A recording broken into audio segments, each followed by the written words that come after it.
Your style, your flavor, make the city rock. They must say the season come out with a bang. Coach Minzy, best round here. Remember that.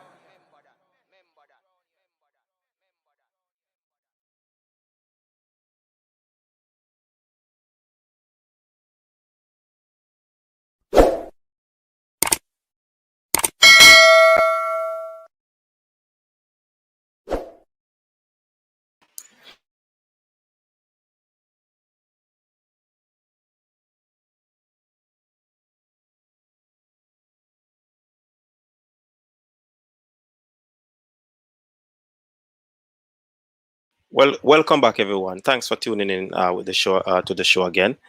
Definitely, we'll be having our live review, our live reaction to the game that was just played: Jamaica versus Costa Rica. Jamaica losing 1-0,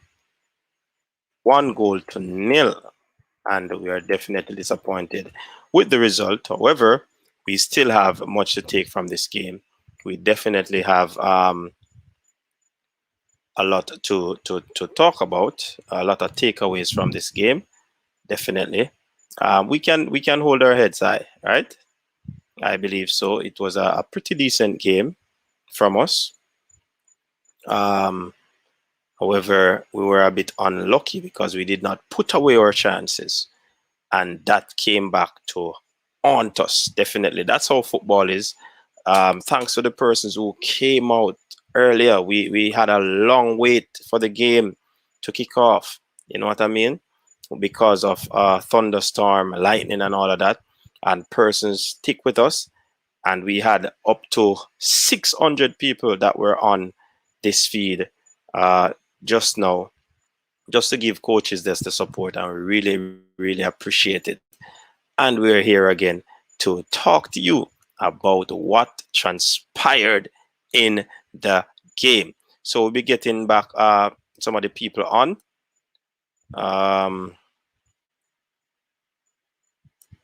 We'll be getting the people on just to see if they could come back and talk to us in terms of the game. So we'll be having Devon joining us. We'll be having Mark joining us. Not certain if Formula Sports will be able to join us. But I mean, I guess the fans would have left disappointed to know that, I mean, they came out on this end of the game. So, yeah, man, big up yourself, people. Thanks again for tuning in. All right. So waiting on the panelists to come on so that we could be able to review the game and talk about the positives or the takeaways from this game. Very interesting game.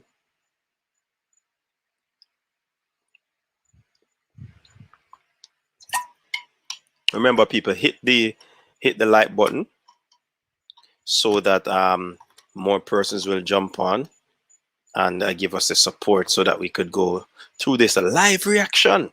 We won't be staying long for sure. So, yeah, man.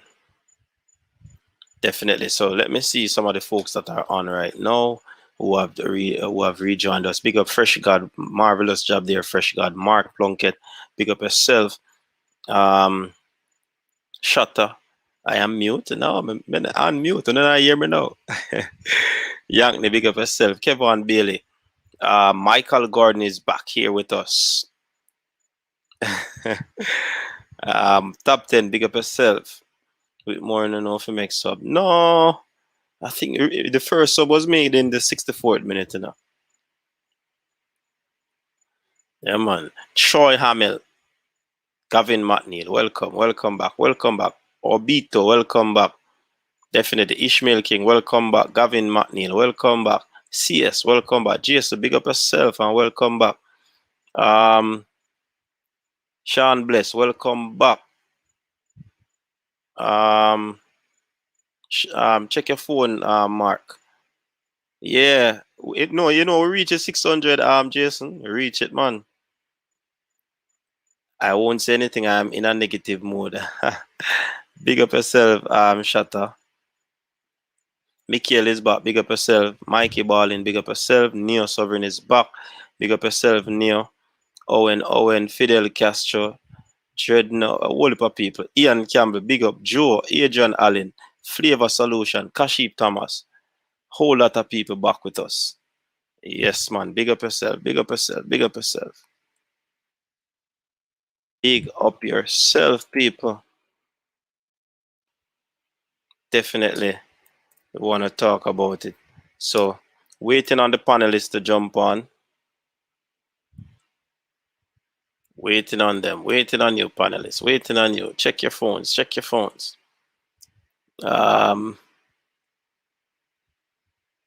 Jarvis Paris. Marquina Ferran. Fabian Full. All people come back. We have 92 people back on. Dre Nick, Singer Motion, Orlando Cummins, Joe. I'm not sure Mikey Ballin. When you see him, you can ask him that.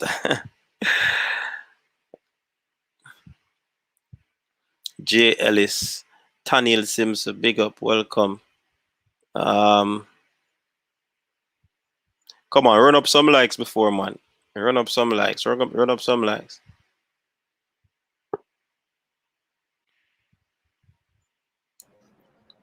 Mark. Yeah, man, coach. Big up yourself, Mark. Yeah, welcome. Yeah, man, we're on the computer, so it's kind of hard to get the link. Sorry for the trade. Yeah, man. All right, we see Alex trying to join. We're gonna get a report from Alex. The mood in the stadium. Alex, welcome. Talk to us about the mood in the stadium right now, Alex. Coach, the internet, hold on. Coach, yeah, man, I'm hearing you. All right, then, coach. Jamaica play better football, coach. Better football. They played on the ground. They played all we want. The finishing is not there, coach. Strikers are not potent enough. The game that come from, we get enough chances to score a lot of goals, coach. What's going on? What in the PGG? That means when Antonio and Ru come in, they might not start, coach. That come from.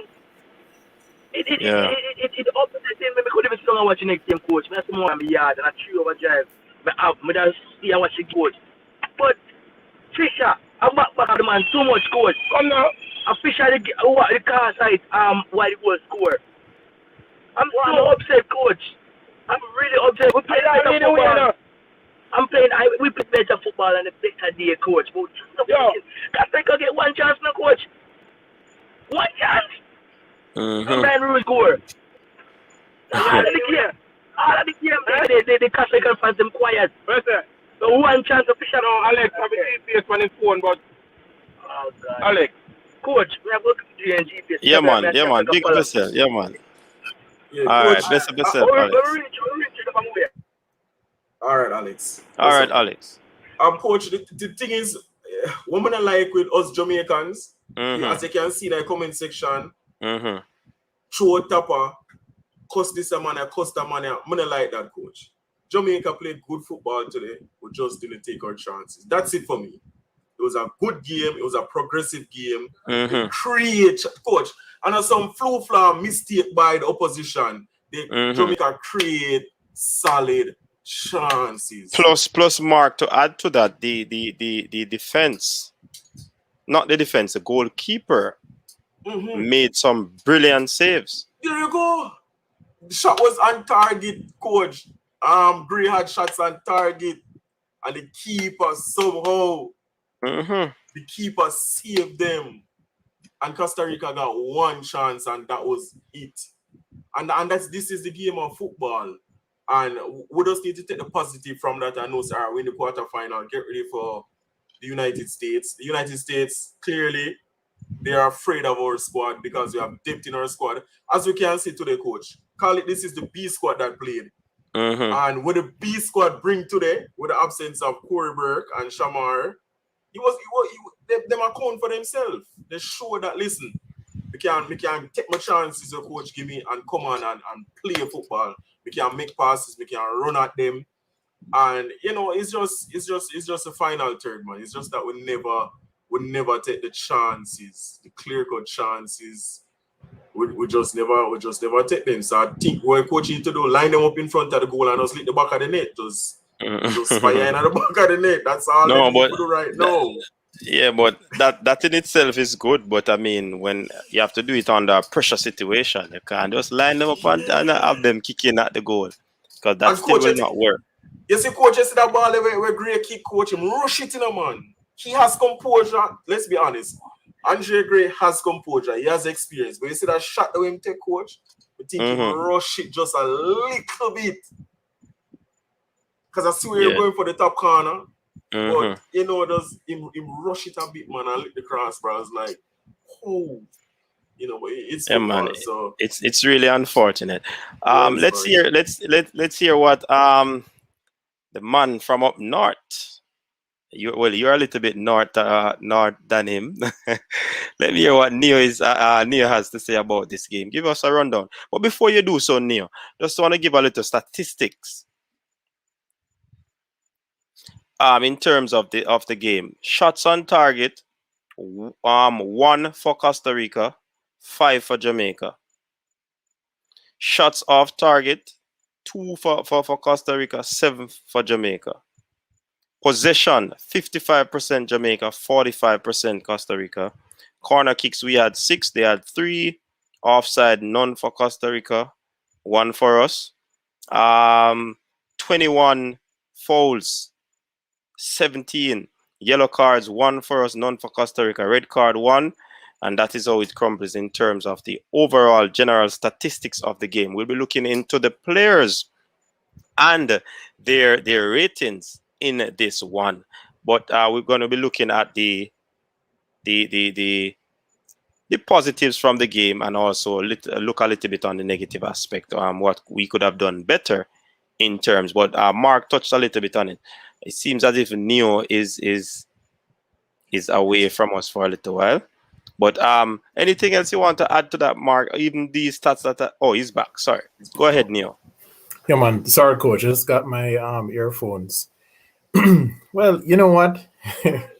It's funny because I think we looked better out there tonight.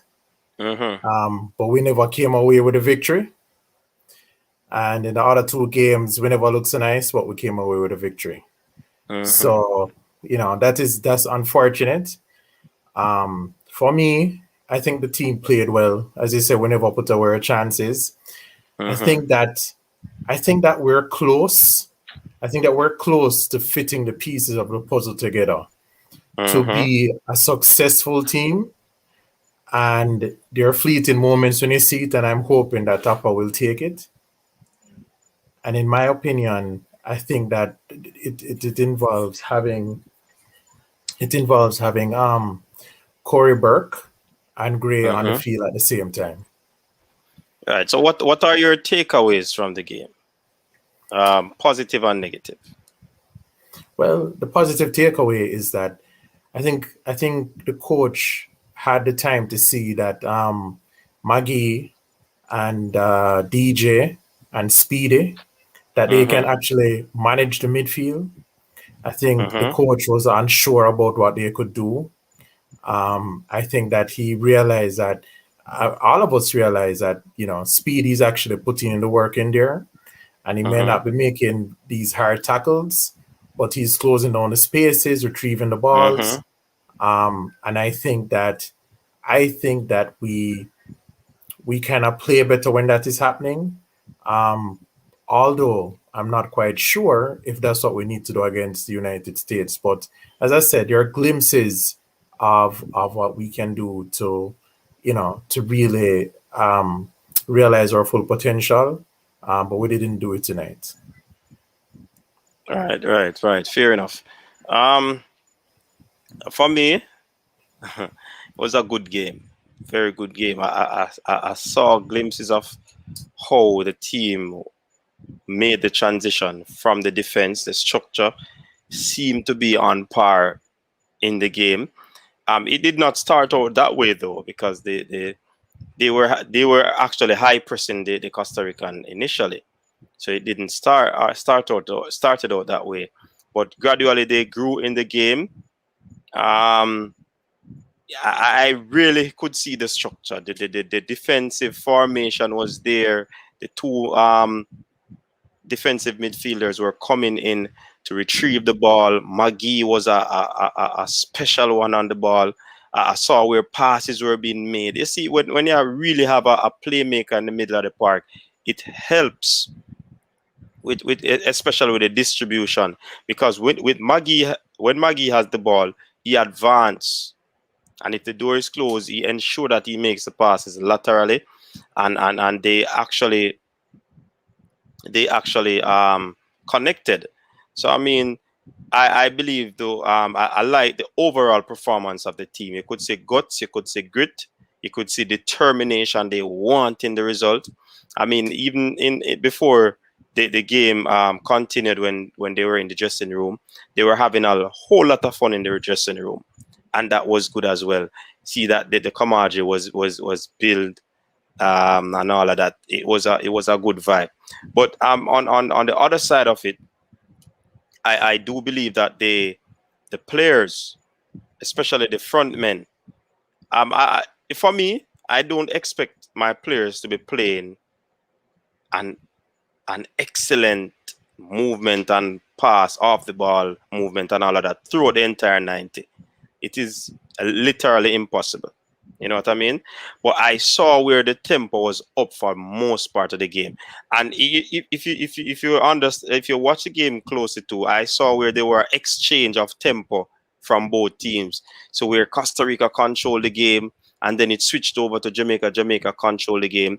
Trust me, it was a very good game for these two teams that qualified. You see why they qualified for the next round, because they played very good football. Come in, Mark. When you look at the finishing now, that's where I have a problem with. That's where I have the problem of the finishing. I didn't like we getting chances. It's just the nature of football. Once you get the chances and you don't clear it, and you don't take them, you're going to be in problems. And that's what happened tonight. We're a bit unlucky. We did not get an opportunity to hit the back of the net. The goalkeeper also assisted them. Faulty shooting in the final third. Decision making also. So definitely that is something that the coaching staff will have to work on. I don't have much to say on this team. You know what I mean? But these games do happen. And I would believe that the coach would have seen some positives from this game, what he'll need to do to take on a United States team, to put things into perspective where his team is concerned. So definitely, we have Stan Cranky, man that was on site in the stadium watching the game. Stan, talk to us on your thoughts of the game. You're muted, Stan. Can't hear you, Stan. You're muted. Yeah, I'm muted. Sorry, I'm driving, so I have to be careful on the way back home. But no, I mean, look, it's disappointing that we lost. And you could hear the air let out of the stadium, us losing that game. I thought we were the better team for quite a bit of the game. We had more chances. I don't remember Dylan Barnes. I was telling Cataract this, he and Alex. I don't remember him making one save in the game, practically. I have to be called out to make a very good save in the game. And their keeper made maybe about 4 very good saves, inclusive of getting a red card. But I do think there's some good look. There are good takeaways from the game, and there's some things that are challenging, right? I thought the first half, as I mentioned before in the previous, we talked earlier, that we didn't play well in the first half. We played better in the second half of the first half and created chances. In the second half, obviously, I think Whitmore got a little bit frustrated with how we were playing. Made some good changes, which obviously resulted in us creating quite a bit of chances, some of which we should have put away, which are very disappointing. I also think it's interesting that there are some things coming out of the game which you look at and say, these things shouldn't happen. So, when we get free kicks, I'm not sure we have a designated person to take those free kicks. It doesn't appear that way because everyone, in the last free kick, we had 7 people rushing to the free kick. And not only that, we had a big argument between Damian Lowe and Fleming. Not Fleming, no, Lowe and Nicholson. Because I guess Lowe, as you see people in the comment, Lowe run him way in Jamaica because he's just like, you're not taking it. And Walker got the free kick. So I think Whitmore need to work out who is responsible for what on the field, inclusive of when free kicks are outside the 18, who are the designated free kick takers? And if they're not there, if the first person not there, who has a responsibility if the primary person is not on the field? But there were some good takeaways. I thought Maggie had a very good first half. I think second half he wasn't as good. I think Cataract said to me, you have to hear this, coach, you have to hear this. Cataract said the team missed Hector. Really? But you know why he said that though? And I was telling him this. What happened is that the play was not being switched quickly enough. So even though Speedy played well, Speedy mainly played short passes. There was enough time Taxi and or Fisher were open wide, so spread the field. That wasn't happening during the game, which is something that Hector does really well. And it was very obvious when you're at the game and you watch it, you see one side of the field is wide open, ball not being switched, and you're asking why not doing that? Because what that does is rebalance the team, force the defense to have to readjust, and allow you time to more progress the ball, and that wasn't happening. But look, I'm not taking as I said before this game, which is I'm not going to be concerned about a loss. I was more concerned about how we were going to play. And I think what Whitmore did in the first half was lecture his midfield about playing closer, and you could see more interaction and more connectivity between DJ and Williams and McGee in the second half of the first half of the game, and also it continuing to the second half of the game. What was disappointing, coach, was that Ruiz was running the game for Costa Rica, and we weren't pressuring him. So what happens is press, and you don't pressure the man with the ball, your press is ineffective. If you have someone who's a person dictating the game and you're not pressuring him, then they're going to look very good. And he wasn't getting pressure. And Ruiz, oh man, he can't run anymore. And we keep backing off him. But Costa Rica didn't impress me. I mean, they played well on the wing sometime. They played well through the middle sometime. But they weren't creating a lot of chances. It was a comfortable game for us. But as you said before I joined, we have to take our chances. And if you don't take chances, you're going to end up losing. So whether it's Nicholson, whether it's Gray, who missed 2 great chances tonight. One in the first half where he's rushed his going across the keeper. He tried to go for power and he didn't convert. But I do think we have to do better because we're going to all be ruining missed chances as to why we don't win. And we can't afford to do that. But I do think, here's another thing too. Turgot and Fleming, they're not the answers. Sorry, they're just not. I watched Turgot now, and I said this for the first game. We got Roof we have Roof at Rangers, we have Antonio at West Ham, we have Demari Gray we got to go talk to. We need better play from our wingers. And our center forwards need to convert. Otherwise, you and I are going to be sitting here come end of summer thinking, which is why because we're not scoring goals. I'm very comfortable with the defense. The midfield needs work, but our wingers have to play better.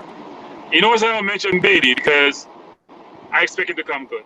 I don't want to dominate the conversation, but my hope is that we play better because I think we have the capability to do so. We have people with the skill set, but we have to put the ball in the net. Otherwise, it's a waste of time. Goals win matches. All right, definitely. Devon, welcome back. That's my report, coach. Yeah, man. Respect. Cranky for that one. All right. Devon, as drive you safe, jump Cranky. in, as you jump in, let's hear your reaction to this game. I think, as I said, the first half. The first half, we didn't replicate the first half that we had. If we continue the second half with the same vein, maybe we could get a result. To things that I don't understand is that 2 changes. I think I would leave Tyreek McGee out there, and I would leave Andre Gray out there. I don't think those 2 changes make sense because you brought in Shaman Nicholson for Andre Gray, and what has he done? He missed what 2-3 chances again, clear-cut chances. He's always running ahead of the ball. You have to anticipate those passes coming inside the box. So you can't be ahead of the ball. You have to get to the ball. Tyreek, I think he needs to get more games under his belt. I mean, a game of this nature, you need to give him playing time. I mean, we still end up losing the game 1-0. We didn't get nothing out of it. So why take those 2 off? I think Turgot is a bit jaded. He might need rest. I don't know why they put him in the game. I probably wouldn't start him in the first instance. I would probably play Corey Burke because I mean Corey needs some game time. And the midfield. When we started, the midfield was doing okay. But the second half, they fall apart. You cannot make mistakes like the youngsters, 17 years old, the 18 years old. When you go into tackle, you have to go in strong and you have to go directly to the ball. You cannot anticipate where you think the ball is going. You got to get into the path of the ball, direct into the path if you're gonna block the ball. Okay. I think Fisher was. I don't know what to summarize his game, because that ball that came across that the guy robbed him of that ball, he should win that tackle. That's an as Jamaicans say, schoolboy tackle. But Devon, I think he's not to cut it, Devon. I think he got the ball, but it hit his opponent. No, because he did not go in. He did not go in forcefully. He was slight going in. Says a ball and play. Says take a ball and play at the same time. Yeah. Mark, listen. If both of them end up in the stands, well, so let it be. But you have to be aggressive right there. You have to tackle with some fire right there. And it needs to change, or else we have to get added replacement. And I think the coach understands now that, guess what? We still need to look at players. We cannot get complacent with what we have, because it's going to be a tough, long campaign. You notice, okay, we've never played in a World Cup cycle this long and tough. Okay? They added more games. In a nutshell, we start September and we finish March. 14 games. You know how tough that's gonna be? Very tough. You cannot get complacent. You have to have a deep pool. And if we think we're gonna go into the World Cup qualifiers and blow it over and get over it like a storm, we have our next guest coming. You see the first taste of a good opponent. They kept the ball well in the middle of the park. They play with each other. At times we look very disjointed. You look at the Costa Rica team, they play with each other. And to rub salt into the wound, they're missing their 2 starting central defenders. And these are top-level defenders. So we need to bolster our team, and we need to do it quickly. I just wanted to chime in and say, and you guys can correct me if I'm wrong, but firstly, I think DJ was a man of the match because he, a whole lot of work. I'd like to see what his heat map was. And then secondly, the other observation I have to make was that, I agree that Maggie had a good first half, but I'm not quite sure that Maggie was making key passes that resulted in chances for to score or for somebody else to score. And my other observation is that Burke is a good striker. He scored some goals, but once Burke comes onto the field, right? I don't know if we change to 4-4-2 when Burke is on the field, but once Burke is on the field, he has made more key passes and created chances than any other player on the team, right? And this is why I say, for me, a key insight is to have Burke and Gray on the field at the same time. And if Burke is on the field, Maggie cannot be on the field. And I like the fact that Maggie came on and held his own. But as I said before, I don't think he made the key passes that would inspire me to say, well, he must be a starter on to play the USA.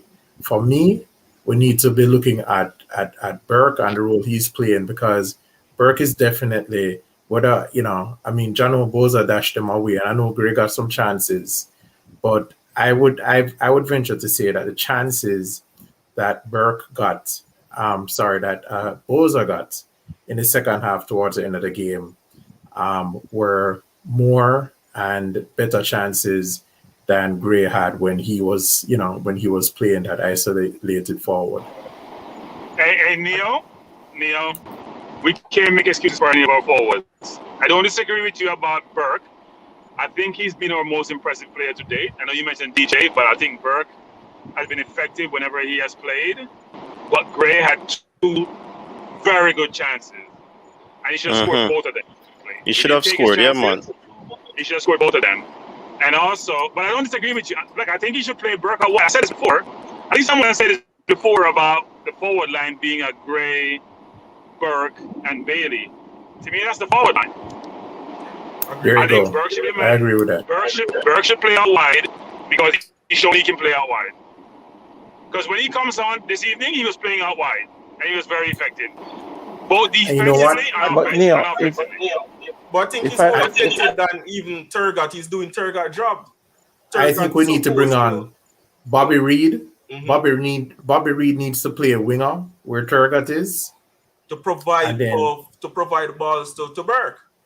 Yeah, because I believe that Bobby Reed would be more effective than Turgot is right now, and I believe that we need to have Burke out there with Gray, and I think that this is the puzzle, that Tapa need to sort out, because not only will they be making more chances, but I think that I still believe that Gray, to me, looks a little bit more clinical than Boza. I won't say a little bit more.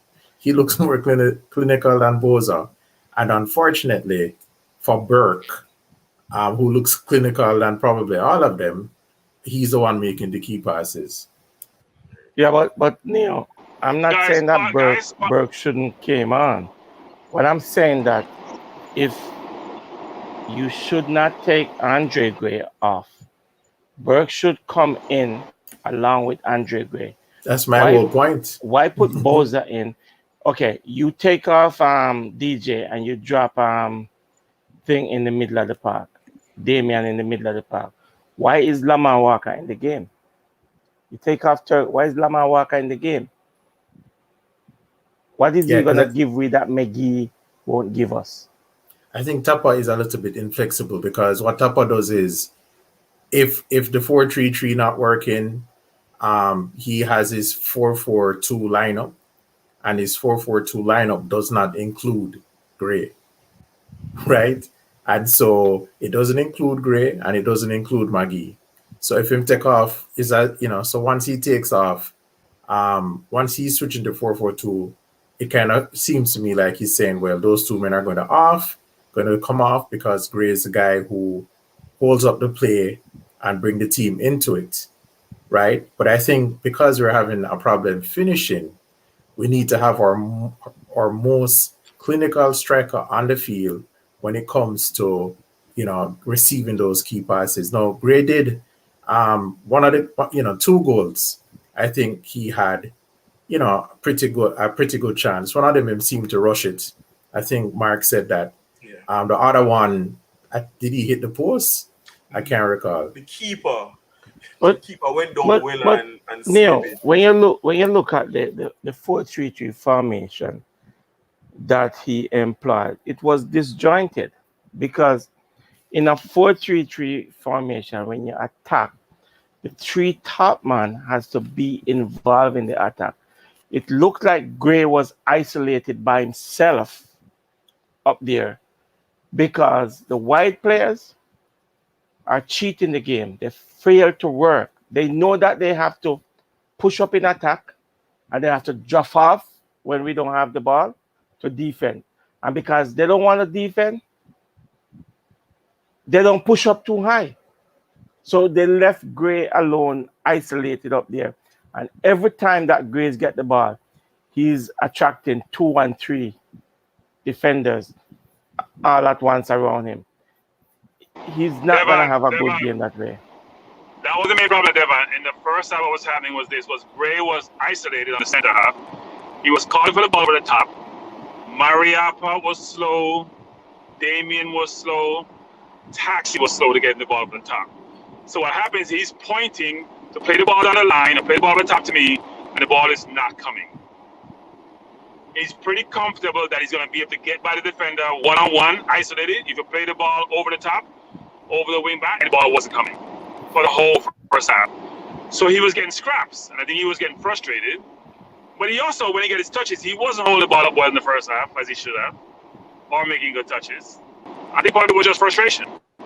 I wouldn't blame the wingers as the ones who were in position, because I think they had to play defense too. How much can he hold up that ball? How much can he hold up that ball when 2 and 3 players around him? Right, and nobody coming to get it. He can't, and nobody coming to get it.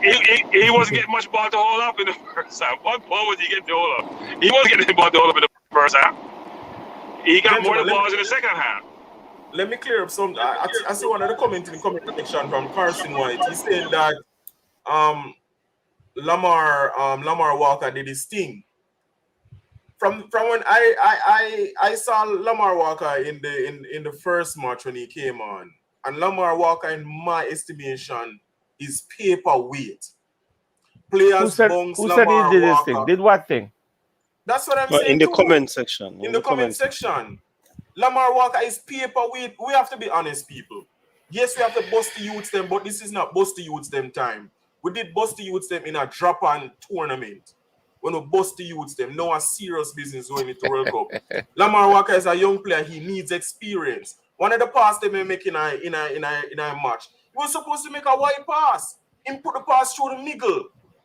And the defender intercept. You can't make them pass. Make it go wide. You have a player on the wide. You have the man in the middle locked down. The player on the wide free. That's where you're supposed to spray the pass. And then you have the defender then bouncing him around the park. Let's be real, people. Lamar Walker needs gym work. He needs strength training like Maggie. Maggie came on and did his thing. Him stand up on the ball. The man him foul him. At least him stand up on the ball. The man try to push him down. But at least he came on and did his thing. So let's not talk like we have bashed Lamar Walker. He's just not contributing. Honestly. All right. Let me read this. Thanks for that, Mark. Let us read this super chat. Steph, you in big up yourself. We have to understand that we will be in this situation again in World Cup qualifier run. Gray's movement troubles defenders. If he has Burke with him, oh Lord, seems like 2-goal situation for us onward to the USA. And that's exactly what I'm saying. This is a brilliant comment. This is a brilliant comment. That's exactly what I'm saying. And hold on, before Donovan Taylor, I have not seen a super chat from you. I'm not hiding super chats. I have not seen one. I apologize. I have not seen one. I put up what I see. And can I just add to something to Steph Ewing's comment, which is what I think I was trying to say too. So Donovan, hold on. Super chat. We'll fight with the coach. Donovan. I'm the only persons I've seen super chat from Steph Ewing and Shutter. I have not seen any from you. So probably you are not doing something right. Why would I want to hide a super chat? If I hide it, unless it's some derogatory thing you're putting out, I'll hide it. But once you do a super chat, I put it up on the screen. So I'm not sure what is happening on your end, Donovan. Go ahead, Neo. Yeah, man, I just wanted to also point out, and you guys can correct me if I'm wrong. I think the quality of chances that Gray gets or could get with Burke and his key passes. I think when Gray gets the chances that he had in the first half, and I think there were one of them or 12. Well, I think it was one of them in the second half too. I think what happens is that when he is playing the striker who has to receive the ball and bringing the play, or he gets the ball with his back to the goal and he has to turn and shoot. Whereas when Burke is making those key passes, somebody is running on to goal. And I think that the chances, if I'm going to compare the chances that I've seen Shamar, unfortunately, fail to put away versus the chances that I've seen, Gray fail to put away. It seemed to me like if Gray is running on to those passes that Burke is making, that Gray appears to be more clinical and will put away those goals. I think tonight, if I was the USA, I'd be worried too. And Marlon, as you're coming on, Marlon, big up yourself as you reach. Mark, Talk to us. Leo, bless up on yourself. Yeah, man. I guess from a performance standpoint, was a good performance apart from not scoring a goal. We say we are in a result game, right? We didn't get the result we wanted, but the performance was there. I think most persons were very pleased with the performance. We see we went up against a ball playing side. I think it was 2 mistakes basically cost us the game. We got our chances, so we cannot really go out and say that we didn't really, because we were dominant in all aspects of the game. Attacking, midfield battle, Jamaica won it. Speedy, had the most touches on the field. I think he had over 80-something touches. A 95% passing accuracy. So I say apart from scoring the goals still, I think we did very well. Maggie Fisher, I was pleased with Fisher the first half. He took a little while to settle down. He wasn't settled in the first 15 minutes, but after that, I think the Costa Rican had the better of us the first 30 minutes. But for the other hour of the game, we were basically the one who was totally in charge. And the goal came against a play as well. So, from a football standpoint, the style of play, I was impressed by it. But the result didn't go in our hands. So, so that's the only disappointment. Yeah, man. And Marlon, not to take anything away from the team, but goal win matches. You don't score, you can't win, no matter how pretty you play. No matter how much touches you get off the ball. If you don't get the ball in the back of the net, you can't win. Costa Rica got 2 chances on goal. 2. One end up in the back of the net. They won the game 1-0. Speedy might touch the ball 80 times, but that is just statistic. That efficacy versus style in the double column. So we created chances, yes, but if you don't put away chances, who's going to remember that? Nobody. If you put the ball in the back of the net, everybody will remember. And everybody will talk about it and have a jolly good time. Our cost stop out even when we win.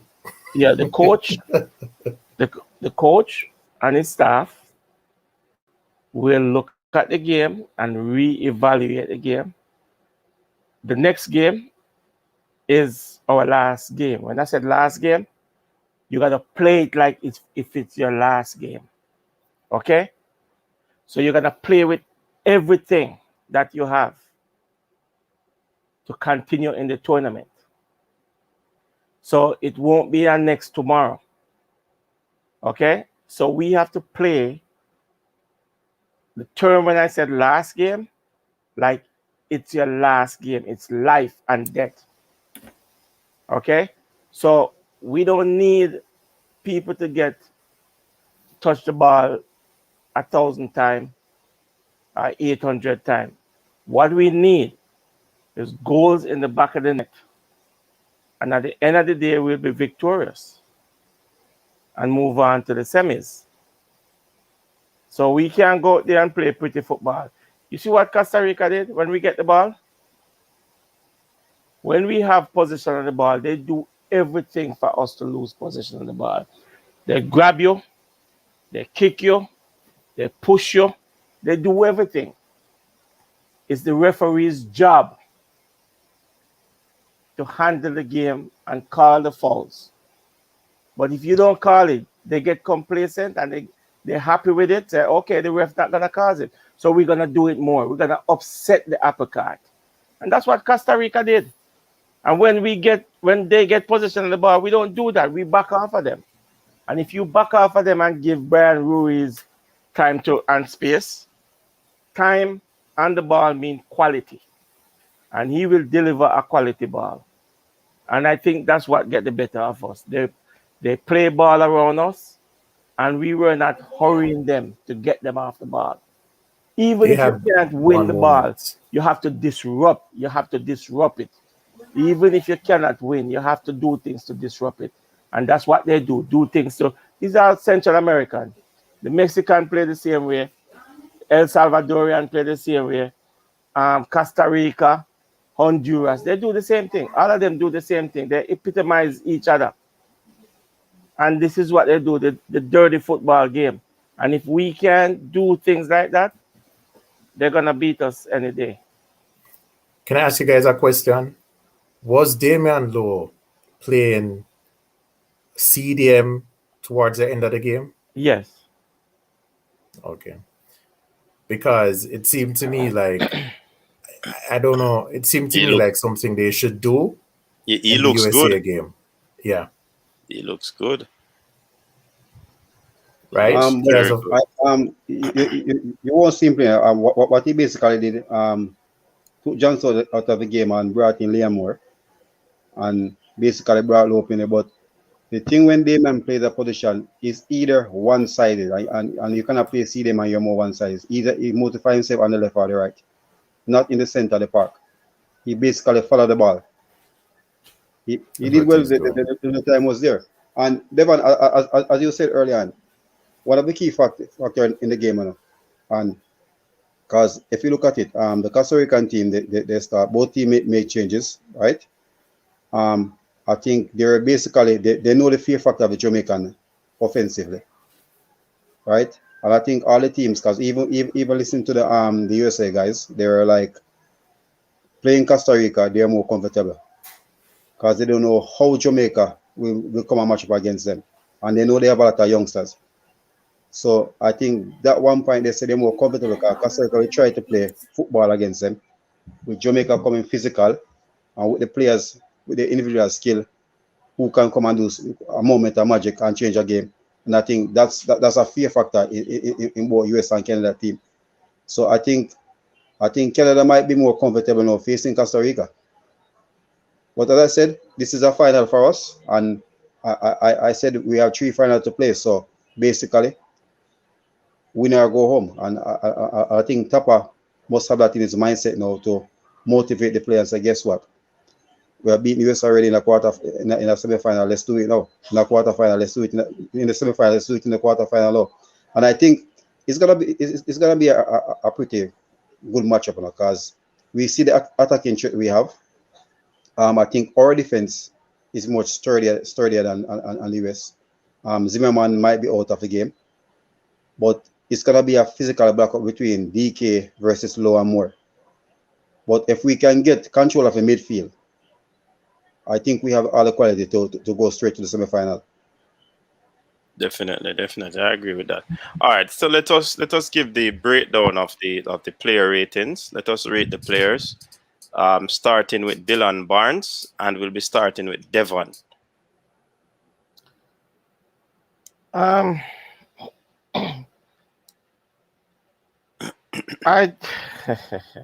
don't know how to rate him.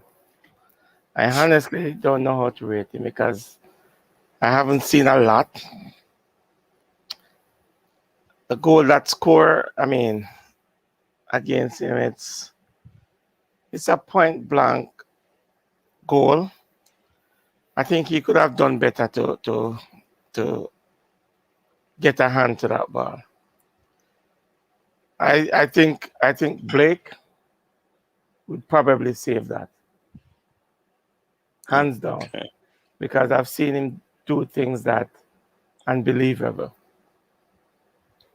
But maybe the positioning of the goalkeeper he was at fault there. So what's the score you'd give him? Out of 10? I'm not gonna grade him. Ungraded is like feeling enough. Yeah, I'm not gonna grade him because if I grade him, I'm gonna give him a score that nobody will agree with. And well, if you really want me to, I'll. No, just give a grade, Devon. Remember your opinion, man. I'll probably give him a 3.5. Okay. All right, because as you said, he wasn't much in the game in terms of saves. He basically wasn't active. No, and his distribution looks suspect. Okay, cool. All right, Neo, your time. Neo's there? Neo, you're muted. Excuse me, I'm sorry. Yeah, no, I was saying I probably give Dylan probably a 4.5. I mean, I think I agree with Devon that his positioning on that goal was a little bit poor. I think that we know why Andre Blake is the best because he has like cat-like reflexes, you know. I really feel confident that Blake might have saved that, but it was a point-blank goal. Dylan's positioning probably would have put him in a better spot to make a better attempt at saving the ball. So him lose some marks there. You know, what I did see was that he was able to play with the players in terms of there were a lot of back passes to him and he had to kick the ball out. This is his first big time international game in a tournament. And I think that, you know, I didn't really see too much nerves on him. I think he held his own. So, yeah, for me, probably a 4.5. Okay. Mark. I think Mark gone out time cheer. Oh, go ahead, Marlon. All right, Neo and Devon, may I go against him now? He come on around the box. He was off his line fast a couple of times. They had breaks. In the first 10 minutes, he came for the ball. I think he was very comfortable playing the ball out of the back. As Devon said, apart when he alluded to his distribution, kicking the long balls. Yes, I think he was off a couple of it, but building up from the back pass with the wing back and the two centre back, he was very, very, very good with that. His accuracy was good there. I just say about the goal, I'm not gonna blame him that much for the goal because he was going across to the left. And remember, Ruiz is coming from Mariapa, because where everything started from. Remember, Taxi was in the play. Taxi was the man who broke up the play in the middle, and the ball went to Maggie. So Taxi was literally out of the play. So nobody was tracking back with him. Mariap was also late. So he basically had a free header. And if you look at it, it was literally the same play that happened against Suriname. But the only difference it was Sensaberg coming on that header and Ruiz on this one. So I'll give him a 6. Yeah, All right, I can't complain. Yeah. Sorry about that. I went away for a little minute there. Yeah, so who we're rating? We're doing ratings, I guess. Yeah, the goalkeeper. Yeah, man. So for the goalkeeper, I'd give him a 6. He did some good clearance, get the ball upfield, communicated with the back line as well. He didn't look nervous on the ball. So yeah, I would give him a 6. All right, cool.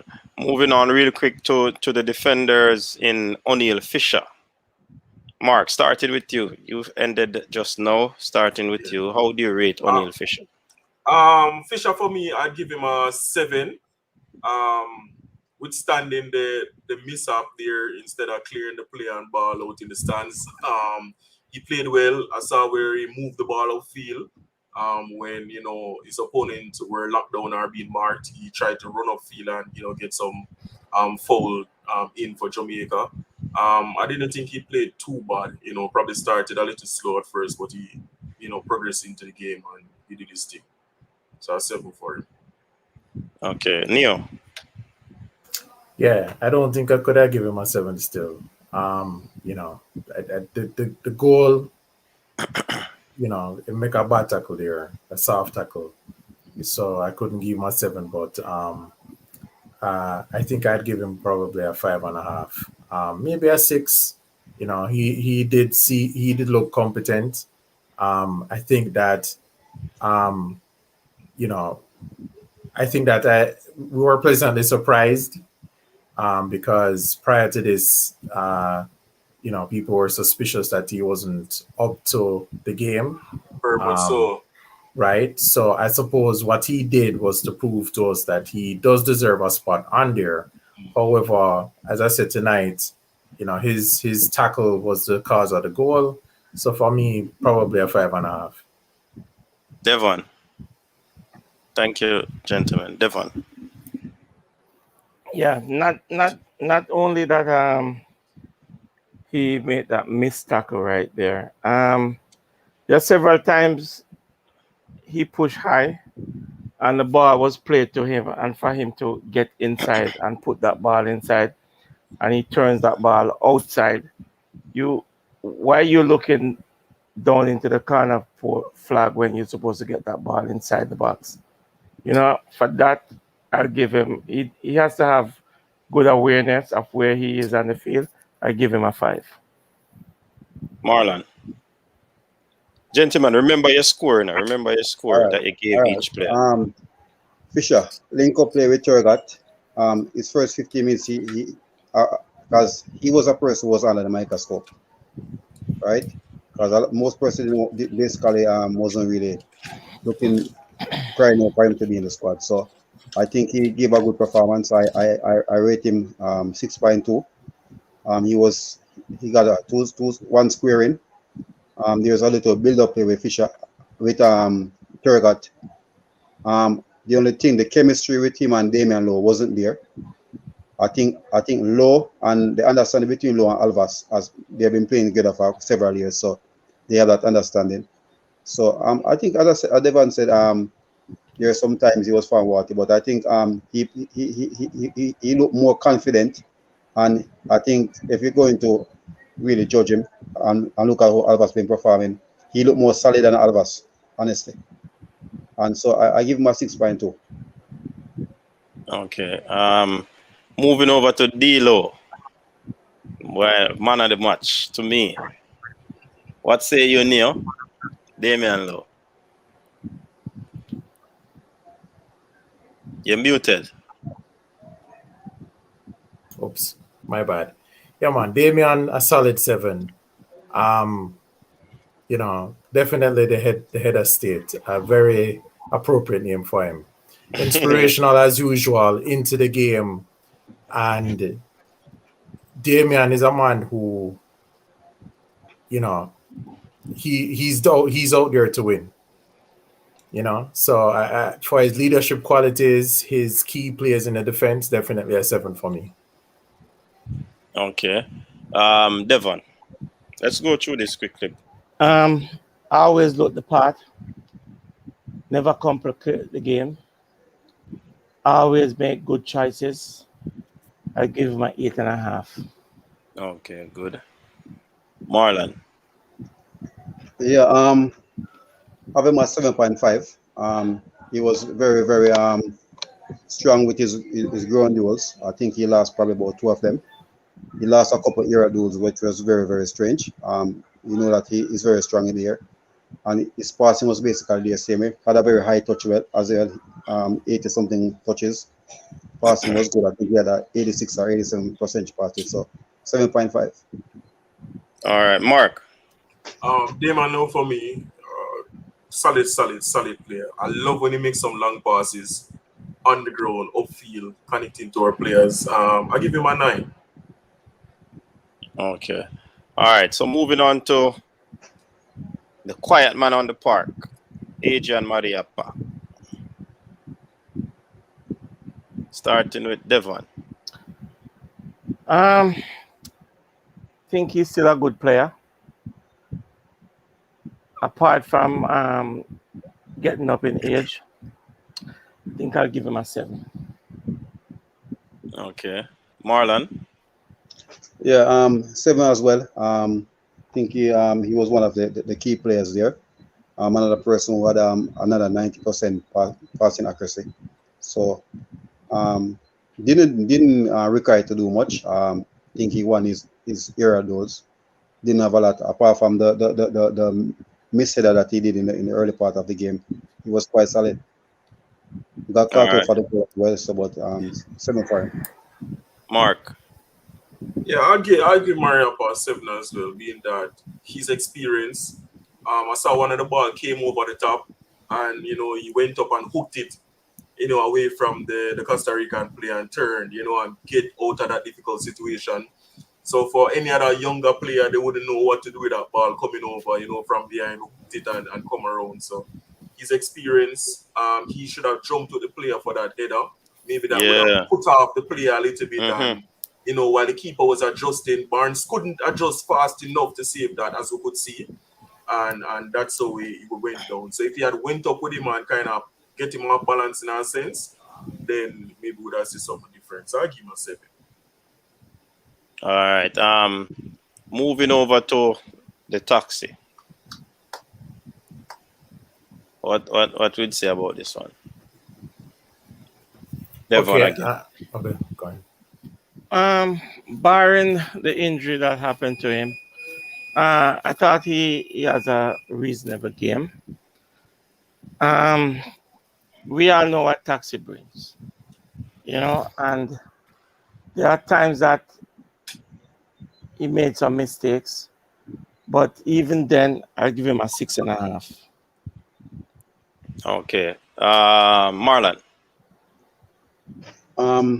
Started off a little bit cagey, then he got solid. Was good in attacking as well. I think he won all his ground duels. So I put a 7 on his name. Okay. Mark. For Taxi, Taxi's are very good players, I didn't get enough out of him, that what I wanted to see from a Taxi. Run up the flank a little bit, I give him a 6.5. Didn't give me as much as how he used to tonight. All right, Mark. And in the same breath, the change, the Uber came on for the Taxi. For Amari, he was in the game a little bit. I give him a 6 as well. Didn't contribute too much, but he intercepted some players and hold down the flank, a little bit. So I give Amari a 6. All right. Neo, give your ratings for Taxi and the Uber. Yeah, man. So Taxi, I give Taxi probably a 6. And I probably give no, maybe I forget the man name when I call the man Uber. Amari Bell. He wasn't Bell, right? He he wasn't on the field for a long time. But I think that he came on and displayed some confidence there. So I couldn't give him any less than 6 either. I think for Taxi, it's slightly disappointed because I guess I expected more of him in terms of coming forward as a as an attacking option, which I didn't really see him do tonight. As far as the defensive work goes, he's solid there. But I guess the thing is the high expectation from him. So he didn't have his best game tonight. So for that reason, 6. Okay. Devon. Well, Liam Moore. You rated. So I want you to give me your ratings for Liam Moore and the Uber. Okay, you rated Taxi already, right? Yeah, I'll give Bella 6. I mean, he came on and he looks like he was the one who started the game. He just fell right into place. Liam Moore, I tell you, he's a stalwart. I mean, he came on for a little bit, and he did what he always do. As a presence. As a present, he came out of the back with the ball like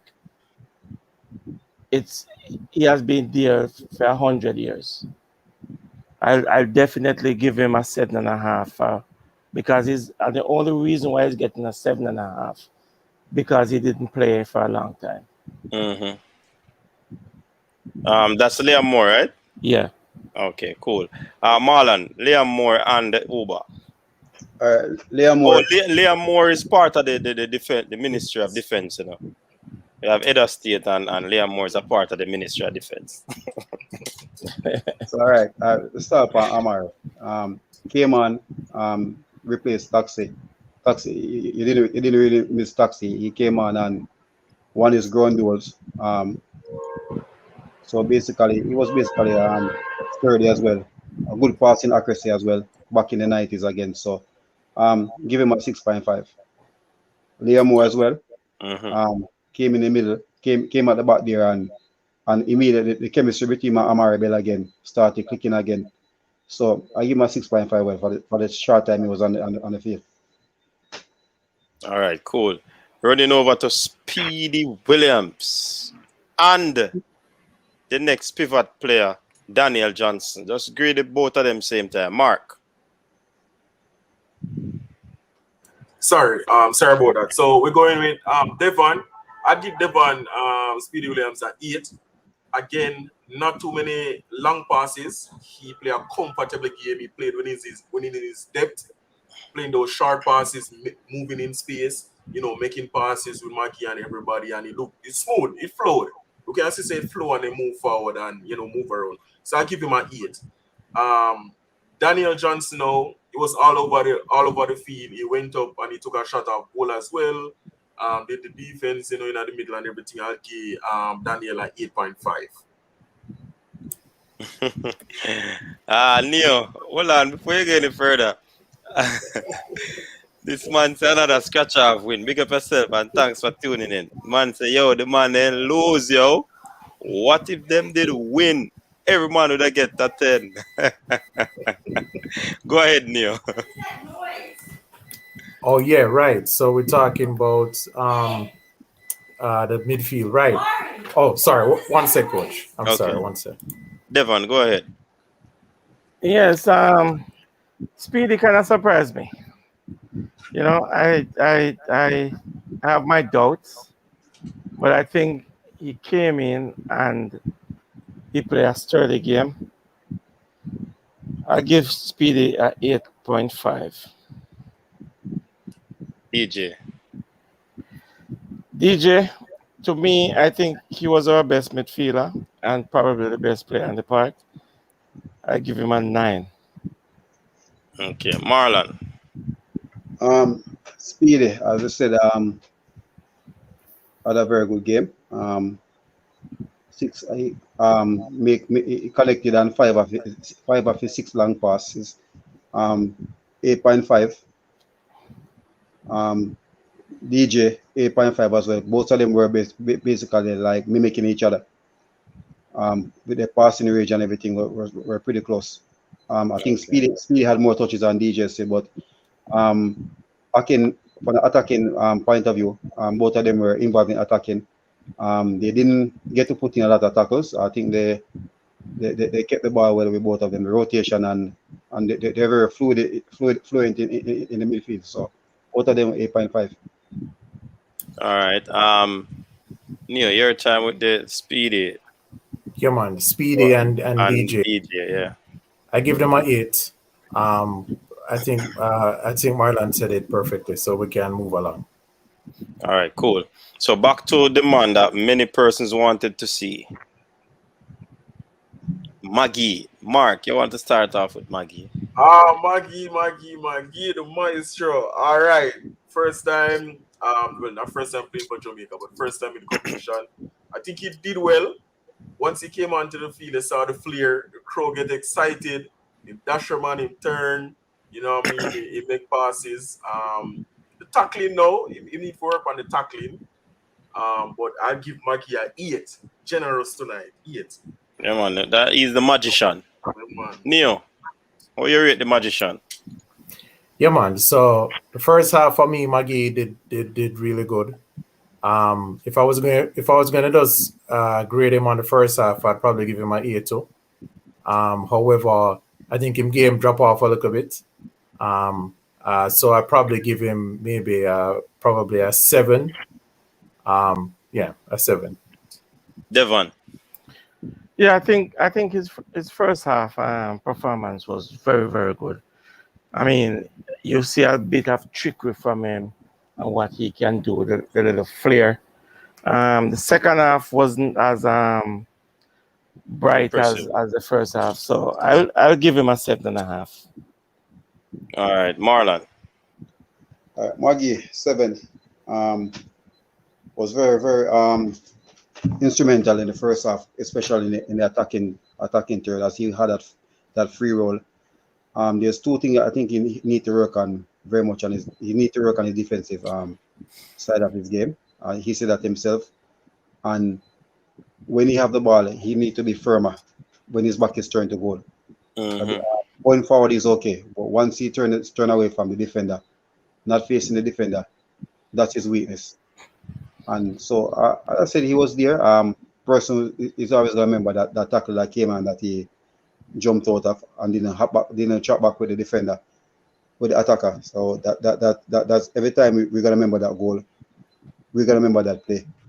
The tackle. So I think that, and that also probably take up a 0.5 mark off his grading. But as I said, excellent game for him. First start in a competition. So I think what really hurt him similar the last from 50 minutes on, I thought he started losing a lot of steam. He was the intensity. In a quarter mile, turn right onto the ramp to Miami. Yeah, man. I'll just say 7. All right. So we see Jay in the building. He's still driving. Big up yourself, Jay. Cranky, reach home. Cranky look like him take the express. All right. So let us move on to Junior Flemings, starting with Mark. Flemings, he didn't play too bad.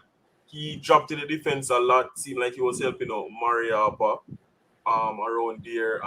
His hold-up plays is improving, and he can run at the defense as well. He got 1 shot on target, but it was deflected to the keeper. So, I give him a 7.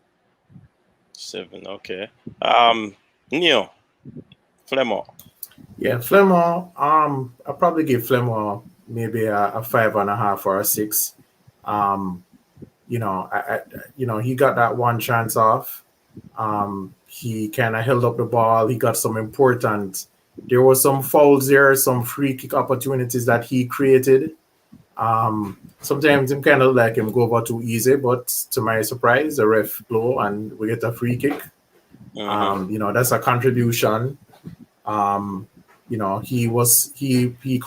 played on the inside. He did some cover for, I think it was for Fisher.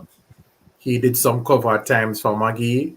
So he didn't really look that, if you look on him, you didn't really see he didn't look really pretty on the field, but he was doing a lot of work out there. So I'd probably give him a 6.5. Devon. I think he tried to do a little bit too much. He runs the ball into pressure a lot instead of passing the ball and play with his teammate. And for that, I'm giving him a 6. Okay.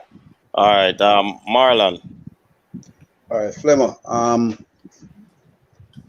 Was probably the most full person on the park tonight. I'm giving him a 7. He had he and Taxi they really worked well the first half. He shot back a lot because even when you look at his heat map, where you want him to be, he wasn't really there. Taxi was more in an advanced role, and Fleming was more in field and being out wide where he should be as a winger out there and cutting in. So as Devon said, I thought he was really trying harder. I know the confidence is there coming off that game, actually scoring. So I think he was trying a little bit too hard, and I think that I give him 7 for it. All right, Cranky. How you rate Flemo? I don't think he had a good game. I don't. My frustration with our wingers is that our wingers have been poor this entire tournament. Bailey, Turgot. Flemo scored a brilliant goal the last game, but he wasn't good in this game. He had a lot of defensive duties that he had to do, but if we're gonna win the tournament, we have to get more out of our wingers. The decision making is poor in the final third. I'm telling you. And Burke came on and showed them all up. Frankly, Burke came on and showed them all up. The decision making is poor in the final third. We got to do better in the final third. And I someone who doesn't understand football just came to me and said they watched the team are rating out of 8. So they're like, did you lose or are you grading out of 8? So I mean, I think that says it in a sense. Look, I think it's good to say our midfield played well because I'm hearing, but guys, because I can play the ball short in a small space and it looks good, doesn't mean I had a great game. Right? But it was better than the game before. Yeah, but you know what Cataract said? You know what Cataract said that Hector should be playing, which I still can't try to get my head around. You know what he said? You know what he said that? Because when you're at the game and you see how open the people wide are and the ball's not coming to them, you get frustrated. Right? When you see him making a 5-yard pass, you make a 20-yard pass, and progress ball much further the field, you get very frustrated because you're like, Taxi's open, Fisher is open, Flemo is open, Turgot is open. Why am I on the left not swinging about the right or vice versa? And therefore the defense after they regroup and scamper to get over there. It's not happening. So I don't disagree that our midfield looked really cohesive, especially the second part of the first half.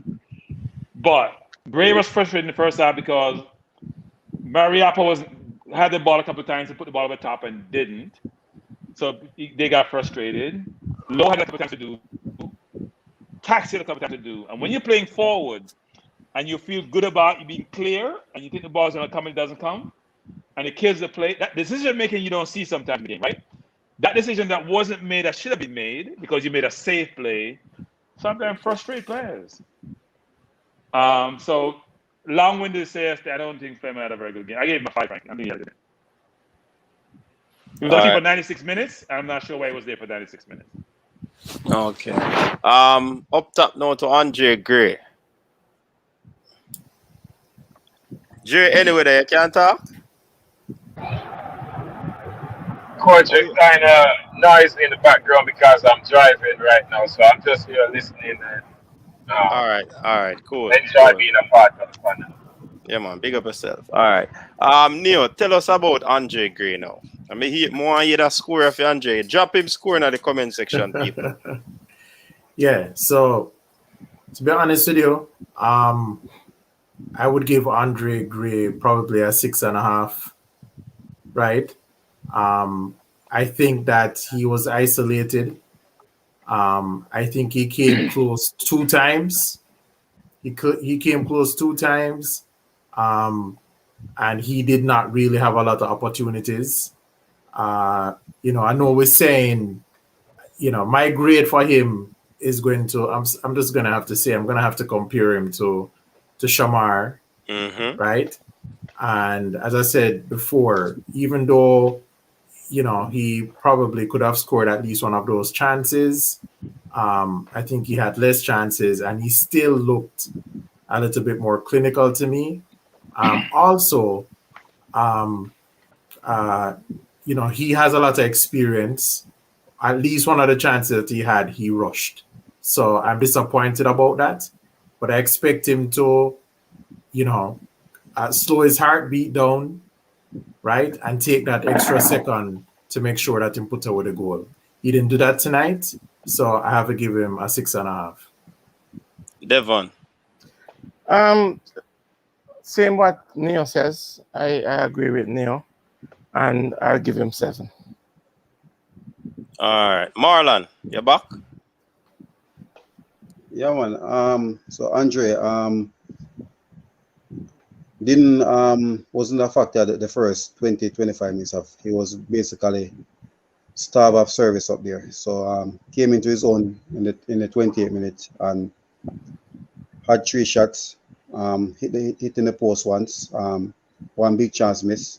So as Devon said, I'm gonna give him a 6.5. He once the ball came to him, you saw the quality, you saw the damage he could cause on the field. So once he's getting the service, as we say, one of them should have gone in the back of the net. Keeper made 2 saves, so we have to give the keeper credit. Likewise, as we are saying that he got the opportunities. Okay. Cranky. I gave Andre a 4. People, when you get to put them away, we not give credit for nice miss, or for close miss. The first half, he had a ball with his left foot with the ball in the net and he rushed it and fluff his line. The second half, he had a ball, beautiful ball, he got wide. The goal wide open.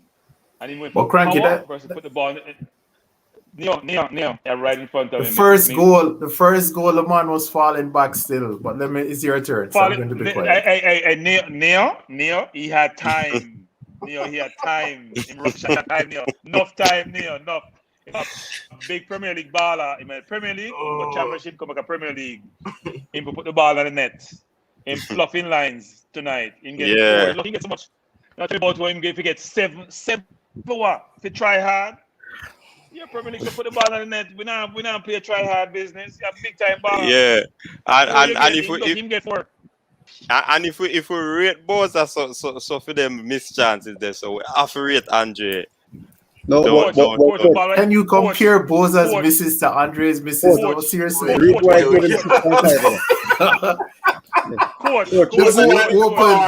Boza not in the bar. Listen, no, I just Boza on the goal alone, you know. I don't hit the ball scoring. I don't hit the ball when you get money for try. You get 5 to try. Even the boat was disappointed when Boza never scored. Forget the goalkeeper. The goal looked lonely and disappointed. The keeper got something to do. Neo, the man have the whole right side for score. The whole right side, the whole right side of the keeper put the ball down. He could have placed the ball at the back. Yeah, Mago for power. He got near post. He make the keeper save. He make it save because you know what? He got near post and hit the bar. He not look like he will score. There was no confidence on the shot. That was rush. It was rush. What happened? Yesterday, the second one the keeper save. He's going for the keeper literally out of the game. So front post, high and hard. Yeah. But unfortunately, he crashed into the bar. So obviously, Marlon, a baby goal that. If you put the ball across the keeper, Marlon, baby goal, Marlon, yeah, footballer. We agree enough. But we say at the 2 the keeper save, especially the second one before half time. So in just go for power. He can't get a good grade. Anyways, moving on to Devon. He get 4. Devon. Yeah. Oh, you rate Andre grade? I tell you 7 already. Yeah, man. Mark. My turn. For Gray, I'll give Gray a 6. With everything that said and we'll see what go on the 6. Anyways, me never grade nobody tonight. I don't know if you stop bias. Yeah. What about Turgot? Well, no, we don't reach over there yet. Me no grade nobody tonight, no, but me want grade Gray. A 4 me I give you know. In below average, you know. It's a Premier League striker supposed to finish them. Yeah, man, if you finish there, something there. And the fact that you get more than one. Yeah. You have to sink one. You see man, say? Shamar now back together, yeah, man. Them put them suitcase together, yeah, man. All right. Blair Turgot. I'll just go ahead. Jump on that. Anybody can jump. I'll just go ahead. Blair, come on, the man probably get a 4.5 or a 5. I think that I don't know. He looks like him have a lot of promise, but he was kind of selfish tonight. And even those times, you know, if you're a selfish boss, you have to put them away. Right, so it's all a matter of some decision making, and I want to, if you know, I hope Turgot is watching this or will see this. Brethren, square the ball sometime, because it's like our winger them just feel like them go cut in and take shot off a goal. No winger too. Understand? So if you square the ball, when you give a man a chance to jump and head it in, 2 goals scoring us. And nobody never cut in. The man them square the ball, a good old square. Somebody come in and put the ball at the goal. So, Turgot, if you're listening, you know, try and square the ball sometimes. Except that Neil said the same thing. Sorry to cut you, coach. Neil said the same thing. I give him a 5.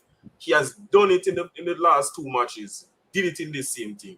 The man not passing the ball, him not coming on the wing and swinging, him not producing. He's not contributing in that sense where lay off the ball like how Burke come on and do. Burke is doing your job. And he's doing an excellent job. You have to change it up. You cut in sometime and you square sometime. Yeah, deliver man, give the player them, Burke doing it and Shamar missing them. Do it so Burke can get them or a striker can get them. But come on, man. Do better, Turgot. I'm disappointed with it. Next person, just jump in quickly. Well, I think one thing about Turgot that he's consistent. I'll give him 5. All right. Cranks. Turgot, thanks for your service. It was good seeing your ability, a lot thereof. We need better. Sorry. I've seen him in 3 games, not impressed.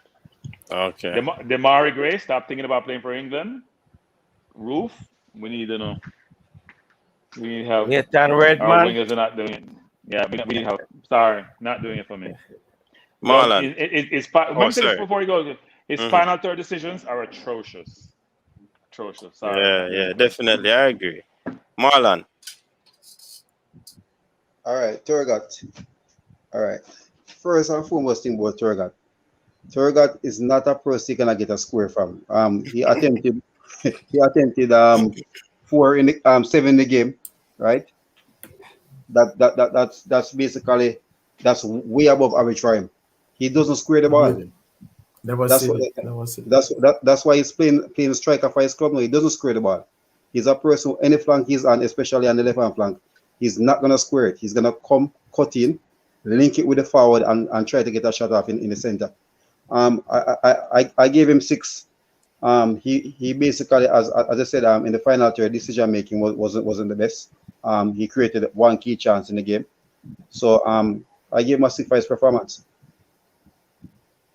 All right, so let us rate the substitution. We had coming on Walker, Burke, Nicholson. Who else came on? Moore. Well, we rated Moore already. Just those the top 3. Yeah, I'll come in. I'll just go first.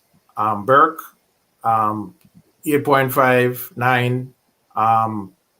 You know, the man is consistently one of the best key passers, bring the most energy, the most attacking intent. And so definitely for him, I'd give him an 8.5. Who else was it now? Wow. Oh, Shamar. Shamar. Yeah. You rated Burke already? No, I didn't. I did Burke already. Came on. Yeah. Okay. Boy, Shamar, I don't know. I'd have to give Shamar maybe a 4 if I'm being kind. See the man I had the free kick. right? So till him and head of state have big argument on the field. You know, again, him come on for a short time and miss about 2 or 3 chances. You know, he's getting into those goal scoring positions. I don't know if that's a reflection on him or if it's a reflection on Burke. But like I said, maybe 4.5. And who else? Somebody else. Walker. Yeah, Walker was on for a short time. And I'm going to give him a 6. He took a fairly decent free kick. He got into a position. He actually created that free kick, I believe. You know, this is his first game, and I don't think that he wilted under the pressure. So, you know, I know Cranky that meant to say that I'm being too generous. But you know, just for the sake of encouragement, I'd give him probably a 6. Next person, just jump in. So, want to go, Devon? Yeah, Walker. I think I'll give him a 5. I'm gonna make it quick. Shamar, he's like Turgot, he's consistent. Mr. All those sitters that he gets. I think I'll give him 4.5. Burke, I'm gonna grade Burke like if he would play 90 minutes. I'll give him a 9.5. All right. Mark, go ahead now. All right, so for me, it's pretty much the same. Corey Burke, really good player. I'll give him 8. Shamar, 5 for me. Constantly mistiming the ball. Like, you run too fast, brother. Calm down.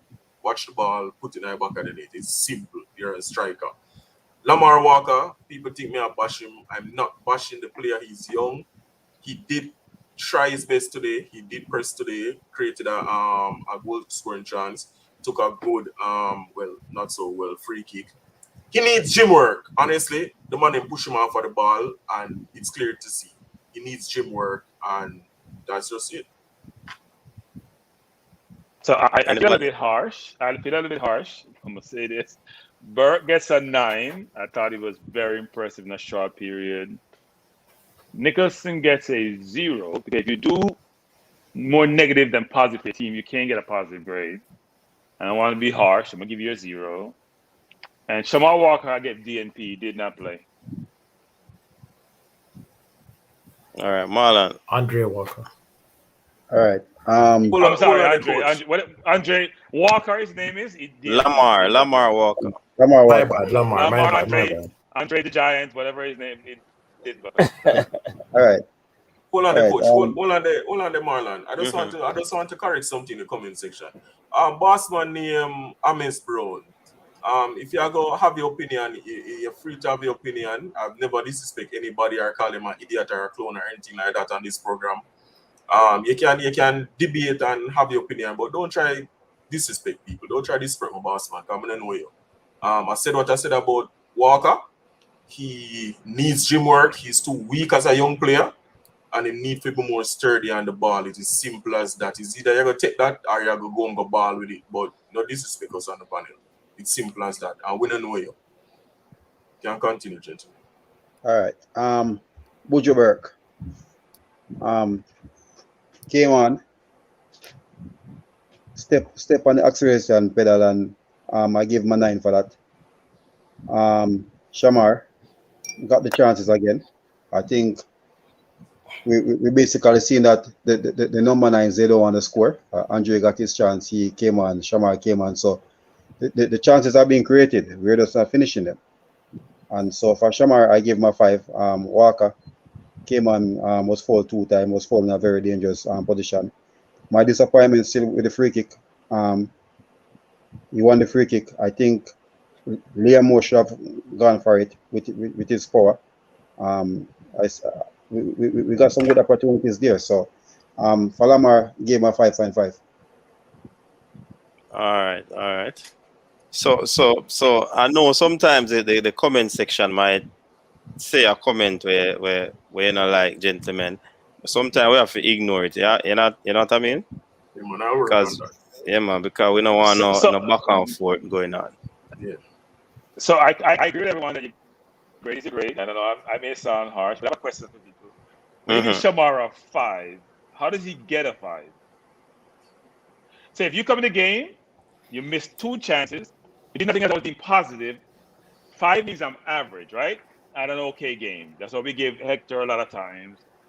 That's what we give other players. How do you get a 5 if you had 2 major negatives and no major positives? How do you get a 5? I'm just curious. I'm just throwing it out there. So let me explain. I think I gave him a 5. I think Go ahead. So let me explain. So some people grade because you start with a big number and then you take off points, or some people start from 0 and then they add, right? So let me just put that out there first. For me, I think I'm gonna start from 0. But let me say this. The man is a threat. You understand? So he's a threat in front of goal. He hasn't been putting them away, but he's getting into goal scoring positions. Everybody feels him going to score. Even the other side feels him going to score. The man just not putting them away. There are other players, other forwards who come on the field, and they don't pose that threat. They don't get into those positions. They don't even get the opportunity to kick it and miss it. And so as a result, we can't really get them on a 0, because no matter at the end of the day, we see the potential. We don't know if we need a sports psychologist, or maybe need some eyeglasses, right? Or some yoga. Because like I said, right up until the last moment, man, Shamar going to score, and then the man sky it. Who is he a threat to? He's a threat to. He's never Devin. Who is a threat to us or the opponent? No, to the opponent. I mean, I think the opponent. Listen, really? Of course, because the opponent. He's in front of their goal, and if them never watch the last game, they probably think he was going to score. But you and I watch the last game, and so our confidence in him is shaken. But let's not forget that he scored the first goal in this tournament, right? He scored the first goal in this tournament. And I think that I have seen forwards who come onto the field and they pose no threat and them just take up space. I think that Shamar has failed to score, but I think that he is getting into goal scoring positions. I think he's still a threat. I don't know what's going on with him, but, for having that, for taking up space, when I say taking up space, meaning having defenders pay him attention, being that goal threat, I still, I'm not going to give him a 0. But to back that up, Neil Sabri, to back that up, hold on, Stan, to back that up, look at the chance that Shamar got today. I just even the keeper, as somebody say, him should have mashed up the keeper and the ball in the back of the net. So he's getting into those positions, but he doesn't move too fast in that time he runs. Send that ball, Corey pass that ball, he's supposed to tap in. And so both Gray and Shamar are not getting half. Don't even let the keeper save the ball. That's he don't even get it on target. And they're not getting people feel. Only blind man feel it, Neil. They're not getting half chances. These are not half chances. These are clear-cut chances. These are not half chances. Where you say, you know what?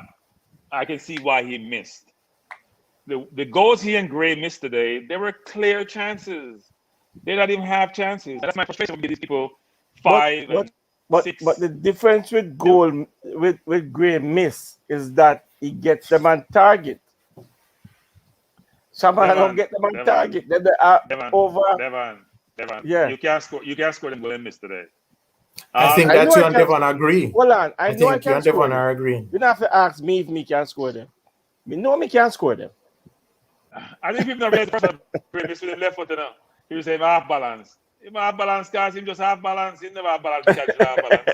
He have time to control the ball and what the ball and goal. Hear what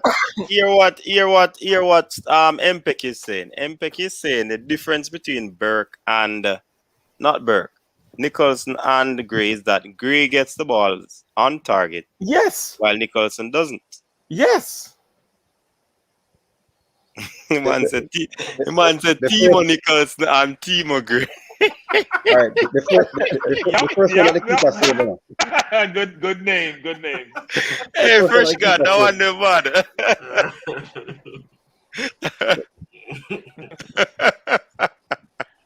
bad. I'm not sparing my strikers tonight. They both were atrocious in their finishing. Man, And definitely, because I'm sure Gray's gonna be holding his head, thinking, I got a chance. I fluffed my lines. That is what caused the game. Cost us the game. Yes. No doubt about it. All right, let's look at what the scores are over on this thing here. So look at Dylan Barnes got a 6.3. High claims 1. I didn't grade Dylan, but Dylan shouldn't get more than a 5 because Dylan had nothing to do. I'm not gonna give you a grade past 5. Yeah, nothing to do.